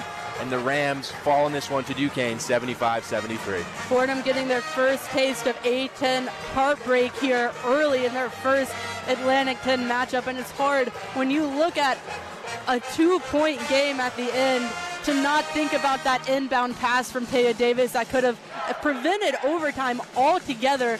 We say, shake that off, go into overtime. But now that the game is over and it was just a 2-point deficit, a 2-point loss, those mental mistakes came back to bite them. And you also look at that offensive rebound in the most dire of situations for Fordham to be able to get that rebound and have that 20 seconds rather than 13 seconds. And Taylor Donaldson getting not the shot she wanted because of the lack of time. It's a tough loss to swallow for Fordham, but there's a lot of positives to take. I know they don't like the idea of a moral victory, but it was genuinely a big question if they could hang in the A-10 coming into the season with so many new players, especially facing a team who had as many returning players, a whole starting 5 as Duquesne did. So we're not in the business of moral victories, but going into this game against Siena in just a couple days, that's definitely something you can build upon at least. And it stings even more when Fordham had the lead in overtime at 70-67. They just can't close it out. They couldn't grab a couple of crucial defensive rebounds that would have shortened possessions for Duquesne. But the Dukes come out on top 75-73. They improved to 1-0 in Atlantic 10 play, 4-3 overall. Fordham dropped to 5-4 overall, 0-1 in Atlantic 10 play. Next up for the Rams, they're quick turnaround Thursday against Siena on the road, non-conference game, then another non-conference game against Fairfield. They won't get a chance to avenge this Atlantic 10 loss until December when they play St. Joseph's on December 30th. But for now, final score from Pittsburgh, Duquesne 75, Fordham 73. we'll send it back to our Rose Hill studios for the one-on-one postgame with Chaz McAdams and Evan Harkin. The one-on-one post-game report. Welcome in to the one-on-one post-game report. I'm Chaz McAdams here with Evan Harkin. Fordham losing to Duquesne 75-73 in overtime. I mean, I legitimately don't know where to start on this game. I mean, talk about highs and lows. If you want to talk about highs and lows as a program, the highest of highs, outscoring Duquesne 28-12 in that fourth quarter after being outscored by 15 in the third. After we talked about the half, someone's gonna not play so sloppy. It ended up being Duquesne for that third quarter, and then Fordham just locked him up completely, starting with like a 12-1 run at one point in that third.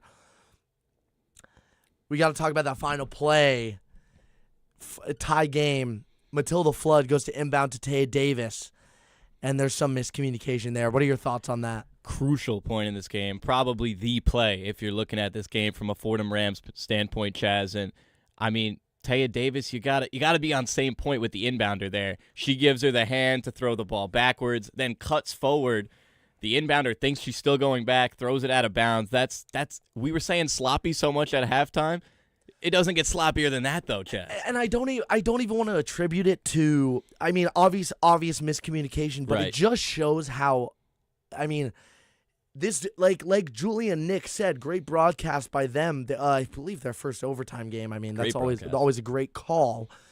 Very tough scene. This Duquesne team's, the 5 starters have played together for at least a year, most of them for 3 or 4. And then with Fordham, all new players. Yeah. So that level of miscommunication, that's what I contribute.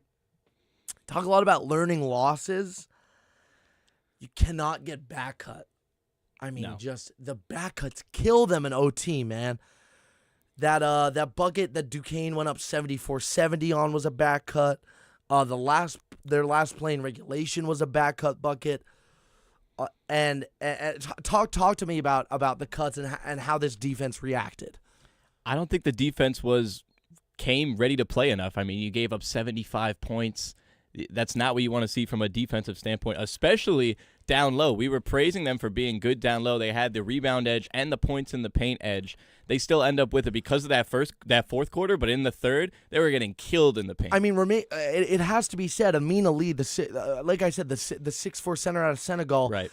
Kayla Harris, a fantastic rebounder for the Fordham Rams, both out this game. Miranda Nyborg, the woman in the mask, doing it all on her own. Great game. Down there. The second biggest player, Rose Nelson. I want to give a shout out to Kayla Berry, Kayla Berry always plays quick spurts of minutes and always ends up with 2 or 3 O boards. She is a scrapper, and I love to watch her play. But I don't fault Miranda Nyborg. She played 45 minutes as the premier rebounder. Absolutely can't throw anything on Miranda Nyborg. I think it has to do with the smaller players boxing out. I mean, boxing out, Chaz, you want to talk about that. The last possession of the game, the shooter gets the rebound when you need to get the rebound from that free throw. The shooter ends up getting the board? Shooter ended up with the board off the tip. Okay. It was off of the tip. Still, you got to have a body on the shooter. You need bodies on bodies. The thing they were preaching before that play had to be, let's go get this rebound, and they're unable to do it. She misses both at the line, and then they still can't get it done. And then the refs, first of all, evaluating that first foul on Bernard as maybe a tech. How do you even go to the monitor on that one? Crazy call. And then not seeing TD fouled with I don't know, maybe how much, at least 4 or 5 seconds before the foul was called off of that board you're talking about, sending Bernard back to the line. I mean, not blaming on the refs, just back to back, what are you doing kind of things. Learning loss. Yep. I mean, the definition of a learning loss, opening up an A-10, always tough. The ability to rally after getting demoralized in that third quarter, and demoralized is harsh. They played fine, but after a brutal third quarter, I'll say for the Rams, getting outscored by 15, by a Duquesne team that is not very good, and being able to come back from it, dropping almost 30 in a quarter, is fantastic. And the fact that team can do that, the fact that this team took an A10 team that had a number one vote. Duquesne had a number one vote this year from the media.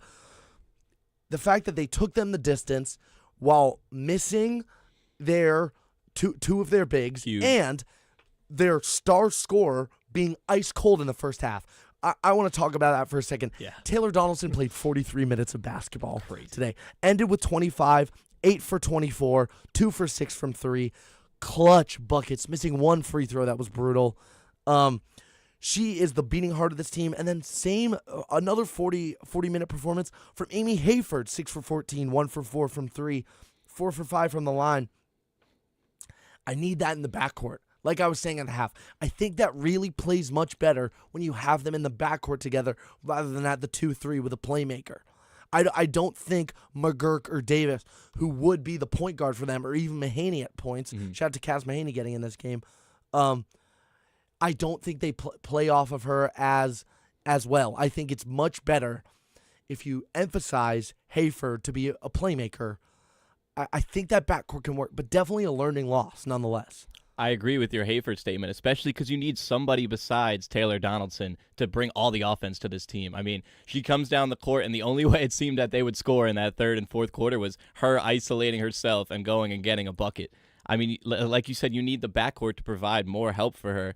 She was 1 for 10 in that first half, finishes with 25 points, 8 for 24. That's a crazy difference, but it shows you that they're kind of going to play as good as maybe Taylor Donaldson is right now, which you don't want if you're the Fordham Rams. You need some more players to step up around her. So that's what it's been, and then great games too from her. We talked about a defensive, but great game from her. 5 for 10, 14.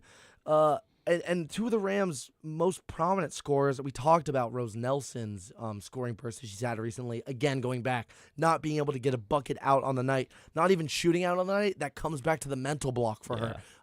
When she like 2 steps forward, 1 step back, and Matilda Flood only 2 on the night, 1 for 3. She didn't get a lot of playing time due to foul trouble.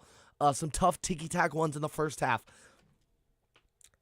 My final thoughts for this team is the way that they played this game will win you basketball games eventually. You just have to you just have to stick through, but a learning loss nonetheless. What are your final thoughts? Final thoughts, like you said, there's a lot to take away. You're getting those big backs in future games. That is going to help a lot. Not that it wasn't a great showing by Nyborg, but you're going to get help for her in the future games. I agree, but I think you have to clean up the sloppiness. You have to clean up the lack of chemistry we see from all these transfers playing together who haven't before the start of this season.